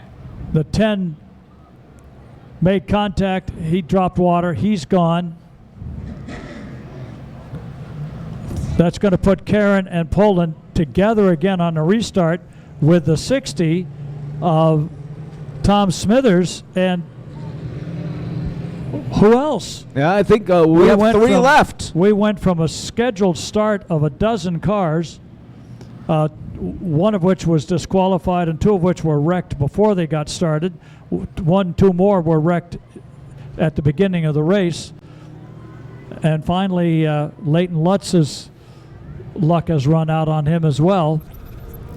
I tell you, Bly hit the 25 really hard right in front of our flagman, right in front of everyone here. The 25 could not keep control coming down the front stretch, slowing up, and Bly just had nowhere to go, really. Track control will be out there taking a look at what got dumped here. It looks like there's going to be some cleanup that happens here, Dave.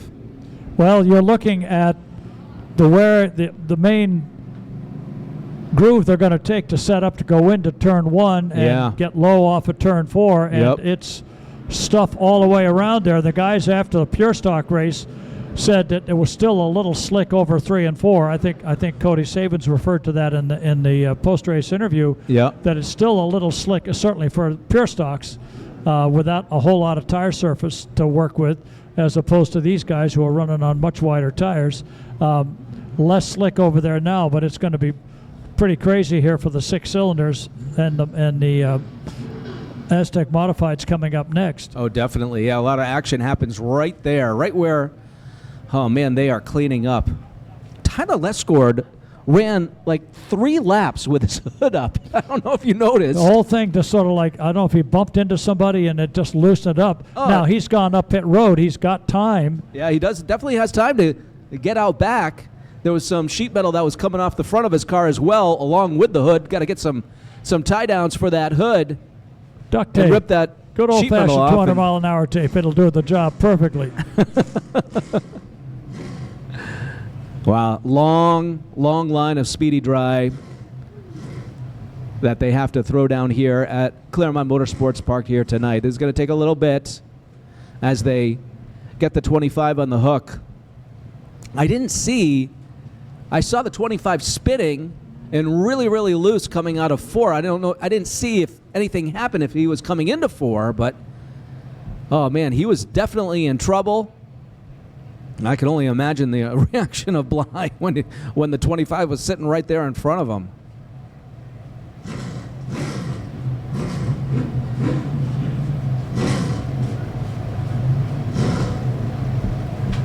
All the way through turn number 2, they have to do this cleanup.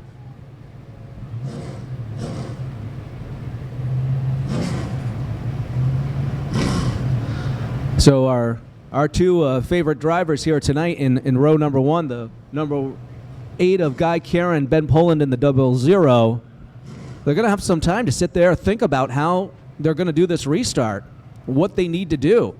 Lots to think about. First of all, we have all of this fluid on the track right after the start-finish line, and we only have 4 laps left to go. It means even on the restart, with as few laps as there are, they're going to have some laps, so they need to work it in and work it off, and it's still going to be pretty dicey coming in there. You're going to be under power, braking just enough, and get back on the gas coming off too. That's where you want to run, and you're going to be running in a pretty slick situation. They should be driving on it to do it, but why drive on it and get that all over your tires? The tires are hot to pick up the speedy dry. Then you might as well do a little ice racing down in Jaffrey or something. So Thomas Smithers joined us for our first race of the year here at Claremont. He's the 60 car. He was talking to us in the pits earlier.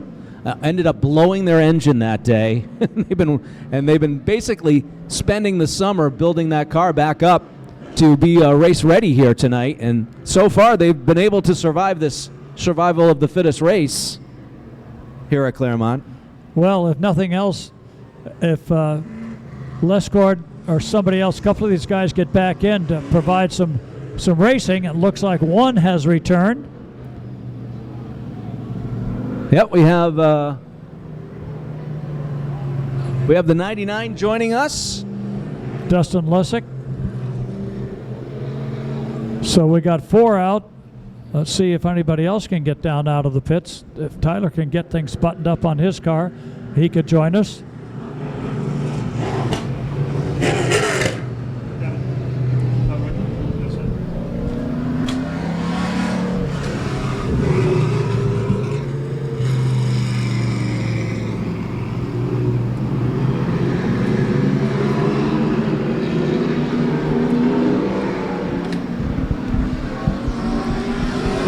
Okay, so Karen, Poland, Thomas Smithers, and Lesaikas. 4 remain. And 4 laps remain.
Waiting for the pace car to come back out. As Dave mentioned, they're trying to work that speedy dry in.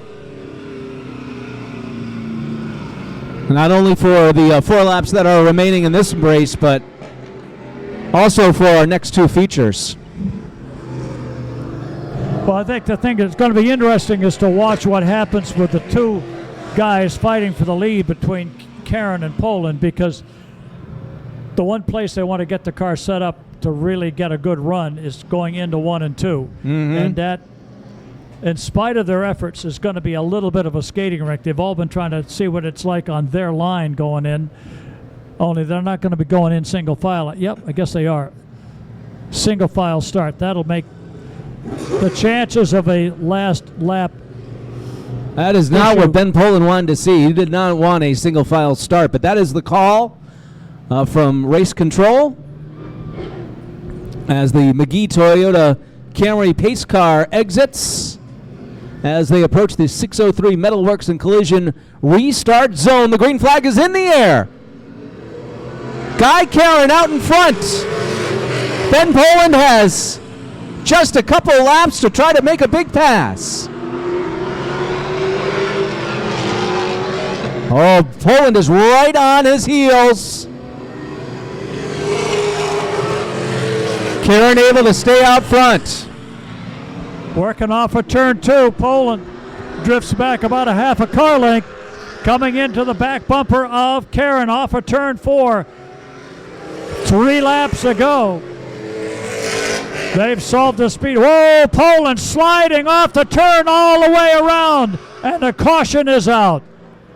What a tough break. Ben Poland got into the wrong part of the speedy dry. We knew that would happen. Imagine what it would have been like if they were side by side at the time. Tough break for Poland. He's going to have 3 laps to come from the last spot in behind her leader. You've got one more up in the bank over there. Didn't even see that, like the pole was here. So, boy, the tough luck for the guys in the 20. He got caught up in the back of all of that and slides up off the track.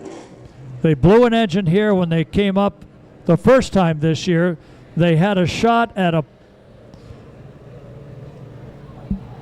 top 3 finish. Everything exciting happens when you're running down the stairs, Dave. What happened? Ben Poland spun, and our friend Tom Smithers took it up onto the bank where the old road going into the pits used to be. And fortunately, with the bank there, he didn't go off into the trees on the other side. I've worked here 35 years ago, and a number of guys went off that turn and over the road and into the woods. I think they just left the car there and brought the driver out in those days. So, tough break for Smithers. Hard to tell whether he was behind Poland and Karen, so the car just got in the wrong spot at the wrong time. There's still, you could see the drifts of speedy dry in the second and third groove going into turn 4 and coming off turn 4. So it's down to a 3-car race, 3 laps left. And Smithers is kind of straddling the bank over there.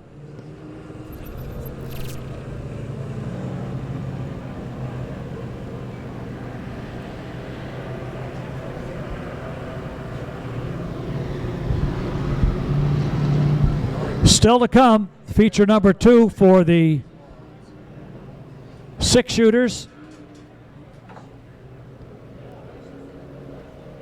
And the starting order will be inverted, so it'll be a little bit tougher for them when they come out. We'll cover that for you when they roll onto the track after we complete Victory Lane for this Outlaw event. I'm unsure how they're going to do this, because the problem is the 60, who's up in turn number 2 right now, is still technically in 3rd place, because the 99 is a couple of laps down, Dave. He's numerous laps down. But got back out on the track. So, yeah, we're going to be seeing a And the question is, can if they can get Smithers off the bank, is he going to be okay? I Did he don't do enough know. damage, or whether he's able to run. The trick right now is to get him up in the air enough so they can swing the car around. And I'd say there's a little steam rolling up there. Forget him coming back. Oh, there's a lot of steam. But Lot of steam. Lot of maybe steam more than steam at this from point. Mr. Smithers. Oh, that is heartbreaking. Now, as mentioned, that team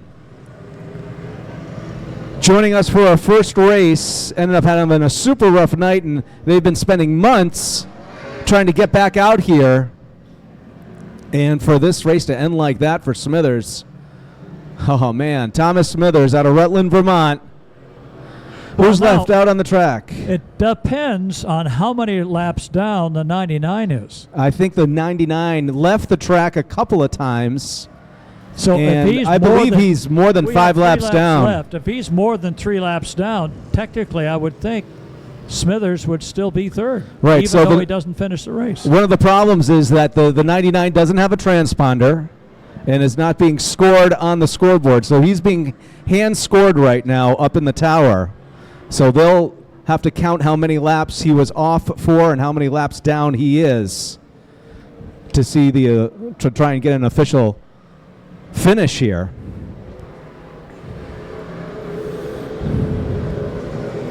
There's a lot of steam coming out of that engine compartment, that's for sure. That's one thing. That's one thing I know. And maybe he can, maybe he can just get a ride with the tow truck for the last 3 laps. You Is don't know that if is they that get in to the lap the tow rule truck. package?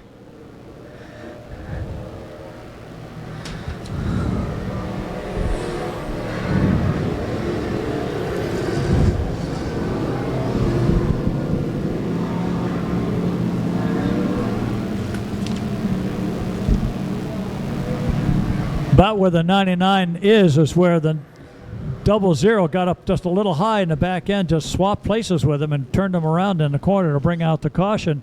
Then Smithers was about the owner of the car left, went right up the bank, tore it all up. You can see where the lawn has been ripped apart and the fire suppressant materials have been blown on the grass. So I just got word from the scorer that the 99 is 13 laps down. So the next we have to check with scores, who gets scored with third place? That When will be it's the all big over. question.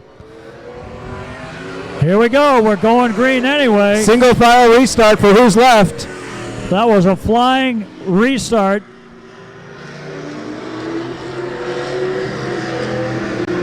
Guy Karen with 1 lap to go. Cutting this one a little short.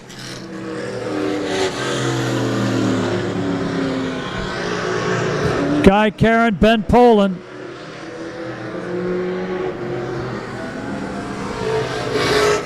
And we'll call it a checkered flag. Karen Poland and question mark for third place.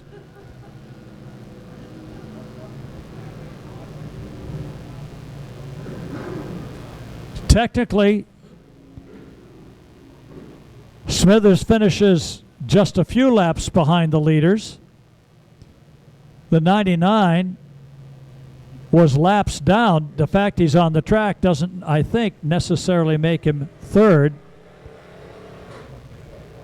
He's the third guy in the track, but 13 laps off the pace does not qualify for third place. So we'll have to get a ruling on that one once Kevin takes over on the mic.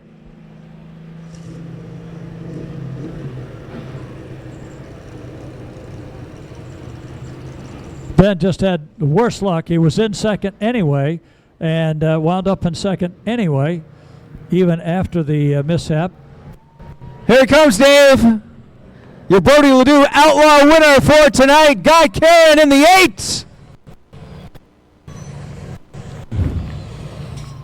We started off earlier this afternoon practice with, I believe we had 11 Outlaws in the pits tonight. I think we had 11 Outlaws earlier this afternoon, And we just have two here in Victory Lane here tonight at Claremont Motorsports Park. We'll talk to Guy Karen, we'll talk to Ben, and see what they have to say about a extremely interesting 25 laps, I guess we could say, that featured a little bit of everything here at Claremont tonight. And Kevin, we did check with scoring. Smithers is technically third, in spite of the fact that his car got towed into the pits. So Lexicus, the 99, technically third tonight. Or Smithers. Smithers? We'll get that clarified. Correct. Smithers in the 60. Taking off all the safety equipment and coming out, crawling out. Here he is, Guy Karen, ladies and gentlemen. Big wave to the crowd.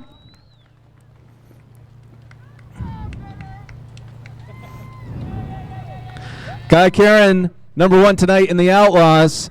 Wow, you really drew this one up, huh? Well, we've got a good car. Ben's got a strong piece too. Him and I really battle. The attrition rate in this class isn't good tonight. I mean, we're struggling for car count, so we're kind of hoping that gets straightened out so we get a division next year. I love racing against these guys. This is a fast hot rod, and I can't thank the guys enough. American Tire and Brake, Sunapee Street Auto Works. I'd like to wish Vanessa a happy birthday. All the guys on the car. Hopefully we can keep this program going because there are some good guys out here, and I think a few of them just had some bad luck tonight. Yeah, we have some strong competition here in this Outlaw division here at Claremont. We'll see what happens over the next 2 weeks, but congratulations. Thank you very much. Guy Karen, racing here on Friday nights, modified action on Saturday nights over at Monadnock. We'll talk to Ben in just a second. We have third. Okay, we'll talk to third first. Hey, how's it going? Oh, it's going. Where's your car, buddy? Still in the pits. Oh, okay. All right. Tell us a little bit about yourself and the adventure you had tonight. I'm from a small town in New Hampshire called Gilmanton. 15 years old. I started racing at White Mountain Motorsports Park for the first beginning of my career, and now I've come race Outlaws here. It was quite a race. Ended up parked over there. Still ended up third somehow. I got to thank my sponsors. PDC Hydro Frackering, the Shuttle Connection, Smithers Automotive, and everyone in the pits. My dad, Danny and Kelly Walker, Chrissy, Mom, Jody, Anthony, I don't know if I already said him, Grandpa and Grammy, everyone up there. Sorry if I forgot him. We saw you working hard earlier in the day. What a wild finish. We're glad that you grabbed third. We have Thomas Smithers here, third place here tonight at Claremont. Give him a big hand, ladies and gentlemen. Before I talk to Mr. Poland, where'd he go? Where'd he go? Does he want to talk? He's getting pictures taken.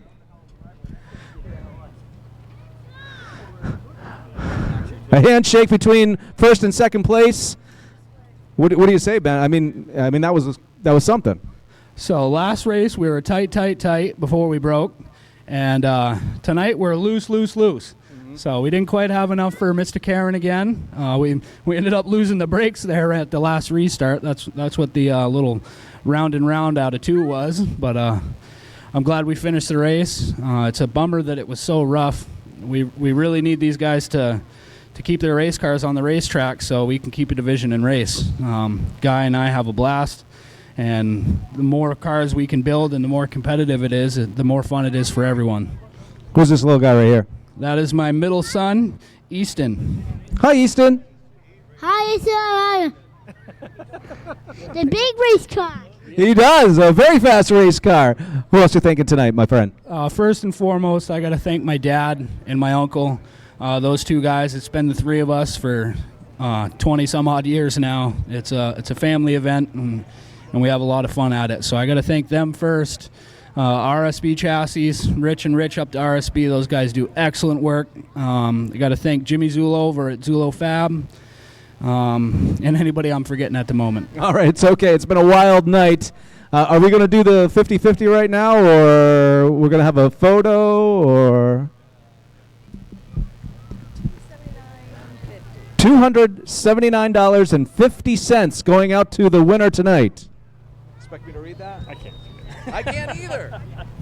All right, if you have blue ticket number 1782363, 1782363. You want to find Nicole. She's got your winnings.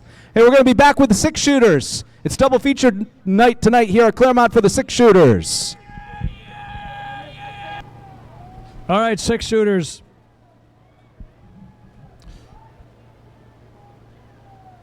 The Avery Insurance six shooters feature number 2 coming right up.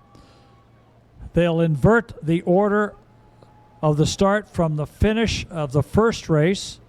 Another 20 laps.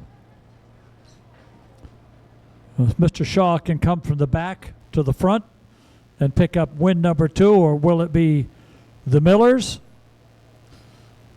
They're always good for at least one win a night or one win a weekend.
All right, everybody getting cleared out. Climbing back up with the goodies. Hats off to Tom Smithers. Hung in there, had bad luck, and still got a podium finish. Hope to see him back here a few more times. They're going to put the pieces together in that car and get her ready to go. Next up, race number 2 for the Avery Insurance six shooters, and we'll make that a change because apparently the modifieds are not going to be going last; they're going to be going next. So let's just change our rosters here. So sitting on the pole for tonight's Aztec Modifieds in the 46. That'll be Jeremy Zulo from Claremont, New Hampshire, the Springfield Paving Machine. On the outside in the 25 NH from Sunapee, New Hampshire, the Maurice Enterprises RHR Construction entry for Brian Roby. Starting in the 3rd position inside of row 2 in the 4 from Ascutney, Vermont. That's the 603 Metalworks and Collision entry. It's Joey Jarvis. Jarvis is flanked by the 03 from Granby, Massachusetts. He drives the Jeans Ford and Chevy Repair the Fireplace entry. That's Nate Wenzel, the 03, Nate Wenzel. Next on the grid will be the 29 NH. Drives all the way over from Newport. Aaron Fellows in the 29H. Make that Sunapee, the Maurice Enterprises machine for him. Hot laps.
17823 something. All right, we're set to go here. One more run down through the lineup. We got you down to fifth starter, Aaron Fellows in the 29, the 27.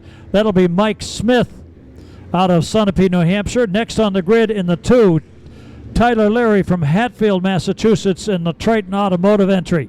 In the 5B, that's Bradley Lamott. Bradley comes out of Heartland from New Hampshire. And in the 33, Brian Morway. In the 33. Brian drives up from Charlestown, New Hampshire. This one is 30 laps.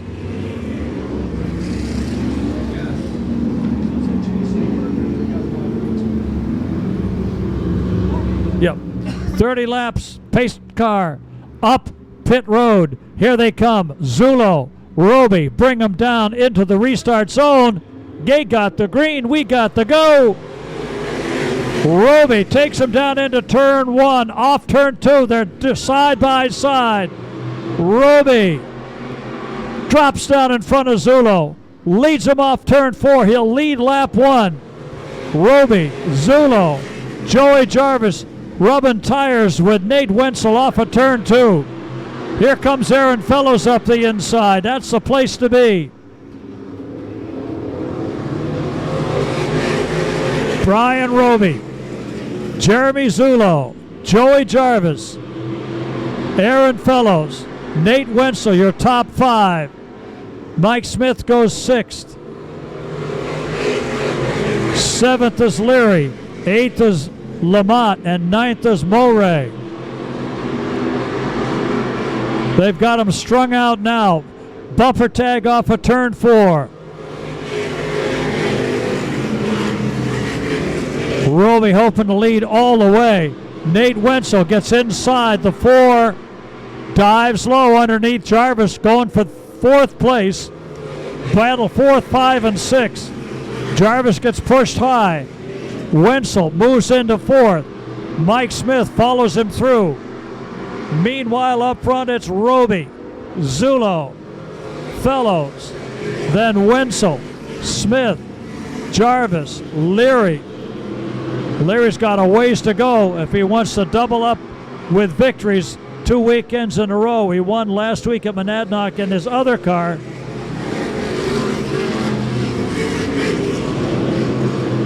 Aaron Fellows looking at the back bumper of Zulo, waiting for a spot to dive in there and take over second.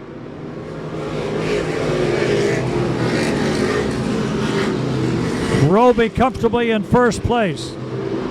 Aaron Fellows working the back bumper of Jeremy Zulo. Zulo's got a good hot rod. Can he hold him off? They both go high into 1 and off of 2.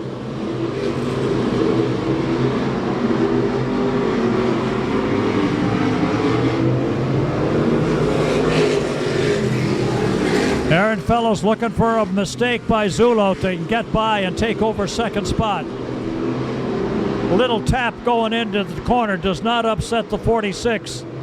They both swing off of 4.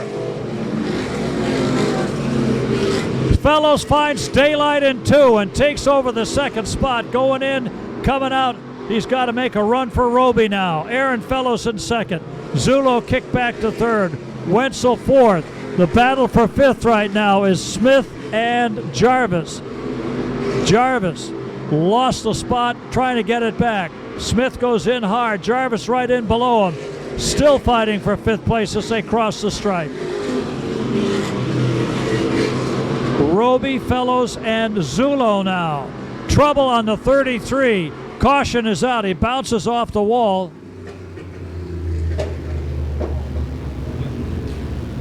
Mowry has trouble with turn 4 and the front stretch wall. You can see the sparks as something's down on the inside of the car. He'll limp that up pit road. That'll bunch the field up. Probably just exactly what Tyler Leary wanted to have happen, because he'd like to get to the front here. Some really good green flag laps there, David.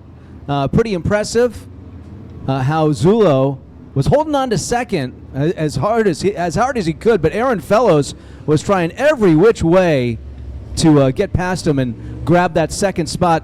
right behind Roby. Coming up through the field as well, Nate Wenzel being a little patient, had some opportunities maybe to make a move, didn't, but he finds himself in 4th right now. And we also have Joey Jarvis back there as well in competition. And as you mentioned, Tyler Leary, he's been holding off. Track control, taking a look at the entrance to turn number 1. Somebody picked up something, that's for sure. Plenty of parts and pieces there off the Maori machine. Make sure they've got it all.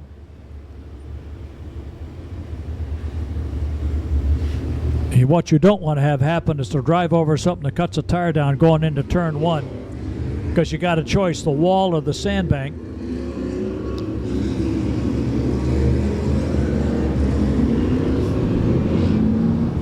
The guys back into safety. They've gotten that taken care of. Chris is back up on the flag stand.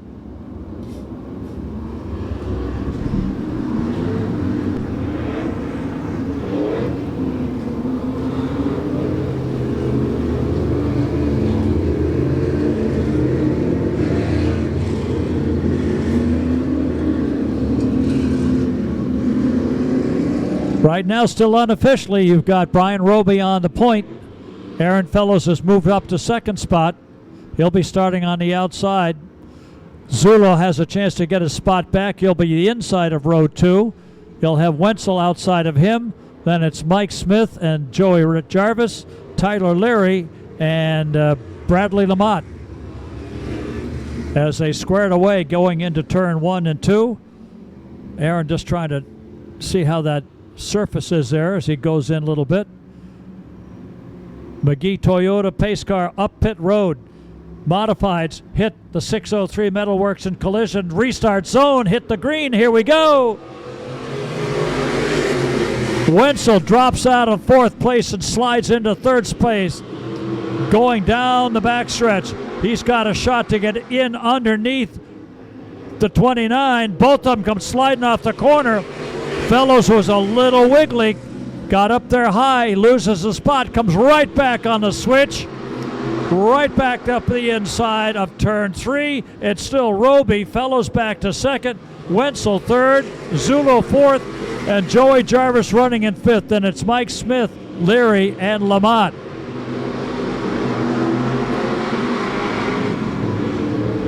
We hit the halfway mark. 16 go in the books now.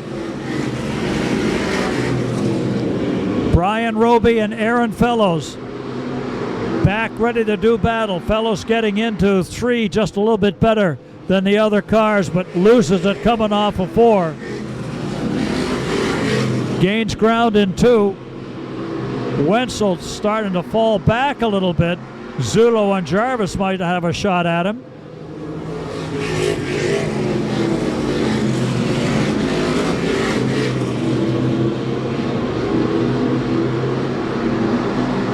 Joey Jarvis looking for an opportunity to get by Zulo and move into 4th place.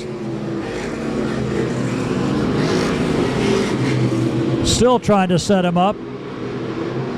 Aaron Fellows has got a 2-car deficit behind the 25 of Brian Roby. Roby working hard now. Had a little hesitation coming off of turn 2 that time. Got the car set. 20 laps in the books. Roby cut his teeth here at Claremont. Won a championship.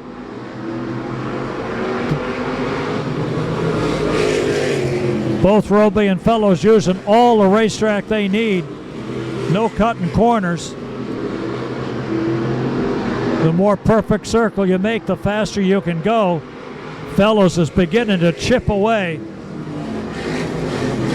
Got it down to a single car length, maybe a half a car length now. Fellows going to dog Roby all the way here, trying to get right up on the bumper. He's close. Wenzel, Zulo, and Jarvis, 3rd, 4th, and 5th, and they're out of the picture. Fellows falls off the pace again. 5 laps to go. 5 left in this one. Brian Roby looking for the win. Aaron Fellows trying to find a way to sneak up on him. It'll be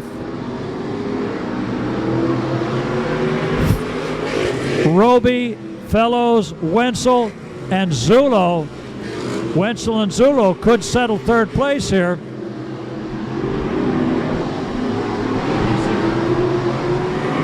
Roby and Fellows, 1 and 2. Wenzel in third. 2 laps to go. Chris Horton has the flags raised up in the air.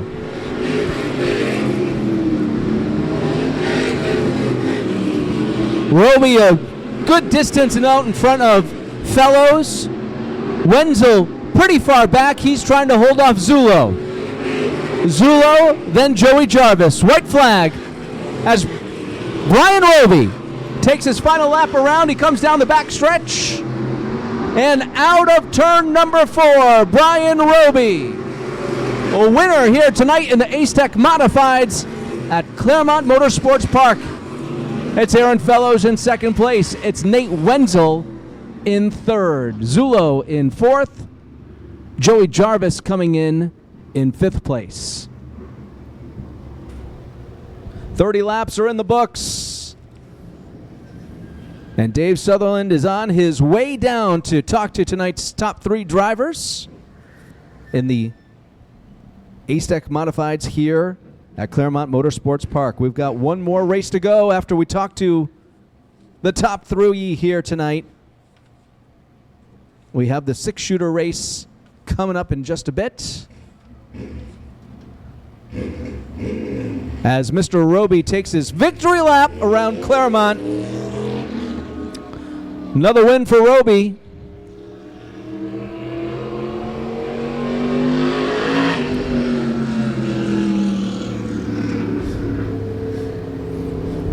And we pass it along down to Dave Sutherland down in Victory Lane with our drivers. Brian Roby brings the Maurice Enterprises machine into Victory Lane after a victory lap. Not a regular competitor for the Nestor Series this year. Using some other races in the meantime. But showed the way today right off the front row. Aaron Fellows gave him everything that he had in that New Hampshire Lottery sponsored machine, but not quite enough. Nate Wenzel, strong running second-year driver for Modifieds against a couple of veterans.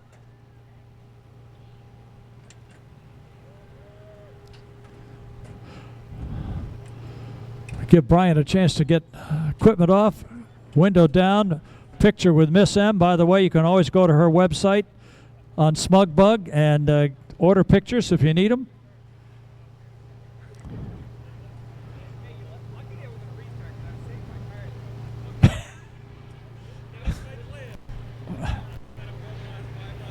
All right, let's bring him out in a minute.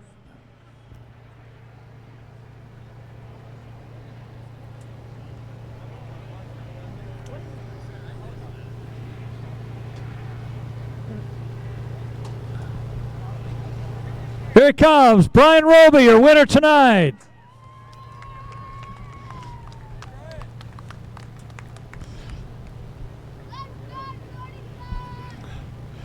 Hey, Brian, we don't get to do this very often. Congratulations, nice run up front. Thank you very much. It's yeah, we haven't gotten to race a whole lot this year, unfortunately. I think this is my 11th show, and normally we'd be on race 30 by now. So, no, we unfortunately had that bad week 1, which put us in the handicap. Knew we'd be somewhere near the front. I wasn't sure, starting on the outside there, and a lot of speedy dry. Weren't really sure how it was going to stick, but it was a little slippery there for the first few laps. Got through it, got to the front, tried to pace it. I really thought Aaron was going to get me there. He was clicking off some wicked laps there in the middle of the race, so I was waiting for that challenge, and he got right to me, but then it leveled back out. So fortunate enough to stay in front and walk away with this one. And what's next? Next for us, I believe, is going to be next Saturday at Riverside up with MRS. All right, good run. Your winner tonight. Here he is, Brian Roby. Aaron, where are you? Come on over. So you and Brian had a quick conversation during the picture session there. What were you telling him about? No, he's a professional modified driver, so I figured at least could do the common courtesy thing to start in the back to let some of us rookies run up front, but he'll gloat on that for a week, starting on the front row and winning a race and beating me. So we'll give it to him. We'll give him this week, and next week I'll rip his car up for him. But well, you snuck in there a couple of times, and you know this track so well from your other divisions, so does that give you a leg up? No, Brian's not going to let me go by. I would have had to move him out of the way, and I knew once I got to him, I was just going to try to wait for a caution and then try to destroy him then so I could win, but I never got that chance. So thank all my guys, sponsors, the Valley Building Supply, New Hampshire Lottery, Victor Branch, my kids, wife, everybody that contributes, Norm, Ben, thank you, and fans that stayed. Appreciate it, and hopefully we'll have a few more of these weeks to come. We're going to see you next week, tomorrow night? No, work comes first, so play comes second, so we're working tomorrow, and we won't be at Monadnock. Well, that's too bad, but here's one young man that probably will be. Let's bring Nate Wenzel over. Nate, for a while, you had more fun, I guess, probably racing with Joey Jarvis for a while. Yeah, it was definitely a good battle. We were pretty good in the beginning, just faded a little bit, and then the caution came out, and then we faded more and finished third. I mean, it's hard to complain about, but I got to thank my mom, dad, Lindsay, Justin, Amherst Trucking, Valley Recycling, Virgilia Property Management, 1812, LF Hoodie Motorsports, Ted, Tim, everyone that helps me out. Okay, so we'll do this again tomorrow night. We'll see.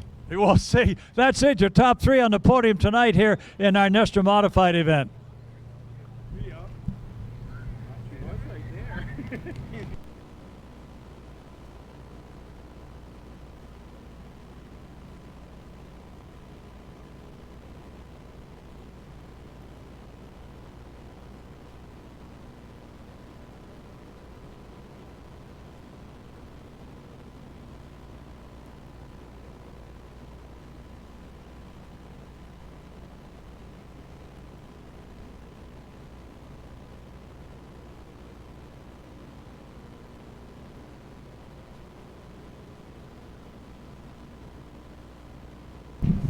Okay, 20 more laps to go tonight. Avery Insurance six-shooters. It's been a while since their feature race earlier tonight, and we had a couple of drivers, we had a couple of teams that had to make some repairs. They've had the time that they were looking for to make those repairs, and we'll see if they're going to be able to come back out in just a couple of moments. Miss M getting her photos done with our top three tonight in the Ace-Tech Modifieds. Ace-Tech Modifieds will be back very, very soon. 2 weeks from tonight. On Friday, August 25th, Ace-Tech Modifieds Star Tour will be here. If you like seeing those older race cars, the coupes I love the coupes so much. You'll see them coming up a little bit later on August 25th. And then on Labor Day weekend, if you're making those Labor Day weekend plans,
okay, here they come, Avery Insurance six-shooters. Leading them out this time in the 40. That's Ethan Moyette out of Newport, New Hampshire. And right behind Ethan will be the 79. Came in second in the earlier feature, the Space Cowboy, Steve Miller Jr. Right behind Steve We have the 12S Chooch Schneid out of Brownsville, Vermont, joining us tonight in this 6-shooter feature. And then it's Trevor Young in the 37. Behind Trevor Young in the 37, the 68 of Steve Miller. Steve Miller, the Space Cowboy. I take that back. So it's Steve Miller who actually came in second in our earlier feature, not Steve Miller Jr. Yeah, I get them mixed up just like everybody else. So, right behind the number 68 of Steve Miller, the winner of our earlier feature, Robert Shaw out of Perkinsville, Vermont. Will he be able to make it 2 in a row here at Claremont Motorsports Park tonight? The lights are out in the McGee Toyota Camry. Six shooters battling for 20 laps to cap it off here tonight at Claremont. We'll see how Ethan Moyet does with the green flag in the air. In just a moment, the 603 Collision Metalworks start zone. The flag is in the air. Ethan Moyet. Oh, look out. Here comes the Gangster of Love. The 79, Steve Miller Jr. out in front with Trevor Young right behind.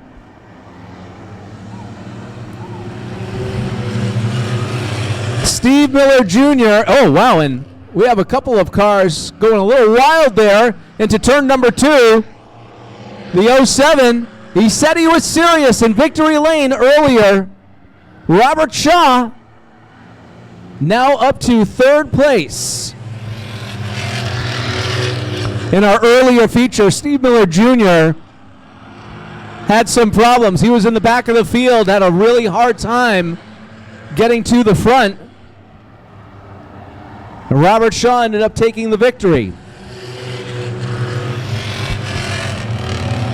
Gangster of Love out in front. And then Trevor Young in that white 37. He won't let that gangster get out of his sights. And then coming up right from behind, Robert Shaw.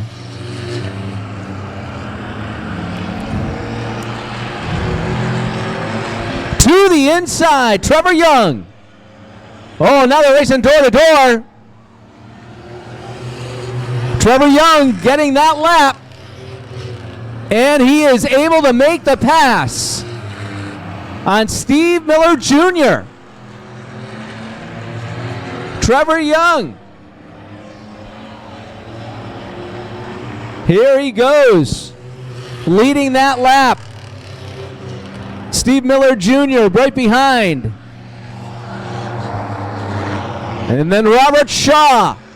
He's gaining on Steve Miller Jr.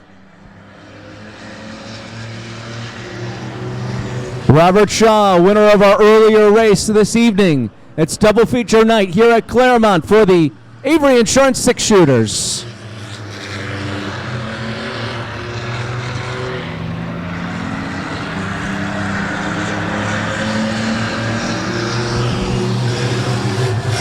Trevor Young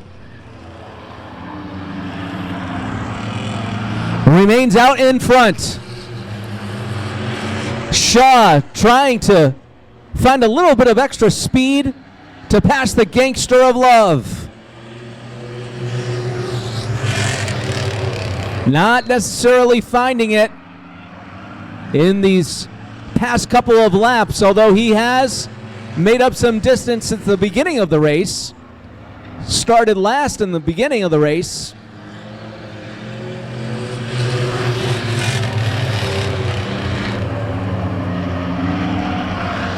Trevor Young still out in front. We're halfway through.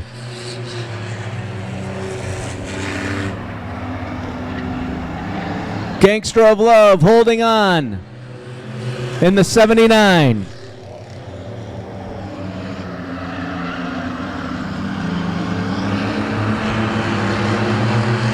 Taking a look at the Space Cowboy, Steve Miller Sr. He's trying his hardest to remain up in front.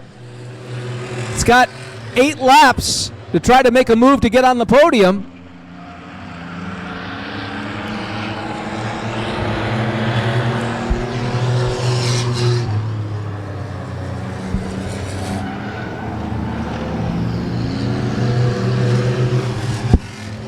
Trevor Young looking for that big victory.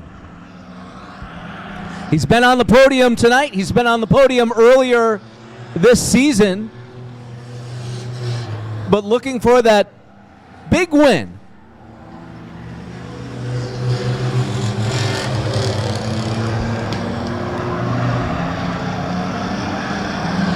Coming up on lap traffic now down the back stretch, Trevor Young into 3 and 4. Pretty clean for our first 3 6-shooters.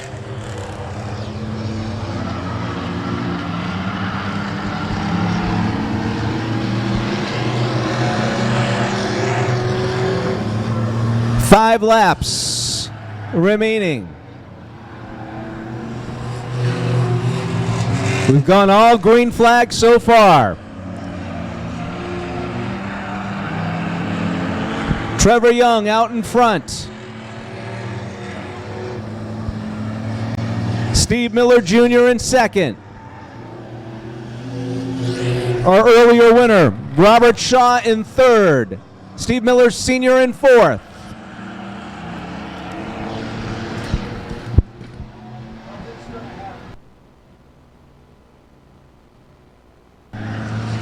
Coming down to 2 to go. Young, Miller, Shaw, Miller. A little bit of whack lap traffic with Cheech in front. Not going to make much difference. Grabbing the passing flag for the bottom car. White flag for your leader. One more to go for Trevor Young. Steve Miller Jr., Robert Shaw. Shaw's not going to get a double pick this time, but he'll be on the podium again. Checkered flag coming up, and here's your winner, Trevor Young. Steve Miller Jr. takes second. Robert Shaw goes to the podium in third. Steve Miller Sr. goes fourth. Fifth belongs to the 40, and Cheech side is at the back of the pack. Good run for Trevor Young. Kevin will be down there trackside soon as ever the dust clears. Don't forget, we're back here on the 25th. Come join us. If you're heading out, drive carefully, please. We need to have you here every week, and we don't need you heavy in a pile of metal on the highway somewhere.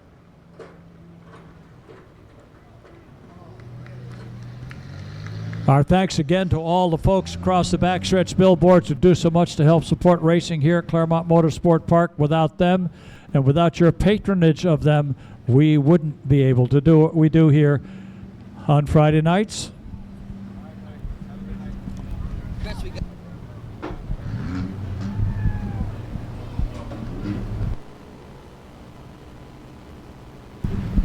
Hey Dave, this is a big one for Mr. Young. It's his first win in the 6-shooter division here at Claremont as he parks it in victory lane. A little bit of a for us.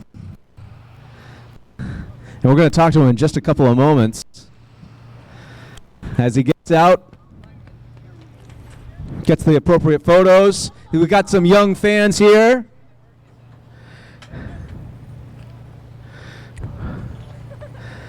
$20 green flag laps here for Trevor. He got third place earlier. Here he is in first place. Victory lane. Team's been working really, really hard. That's what Trevor was talking about earlier.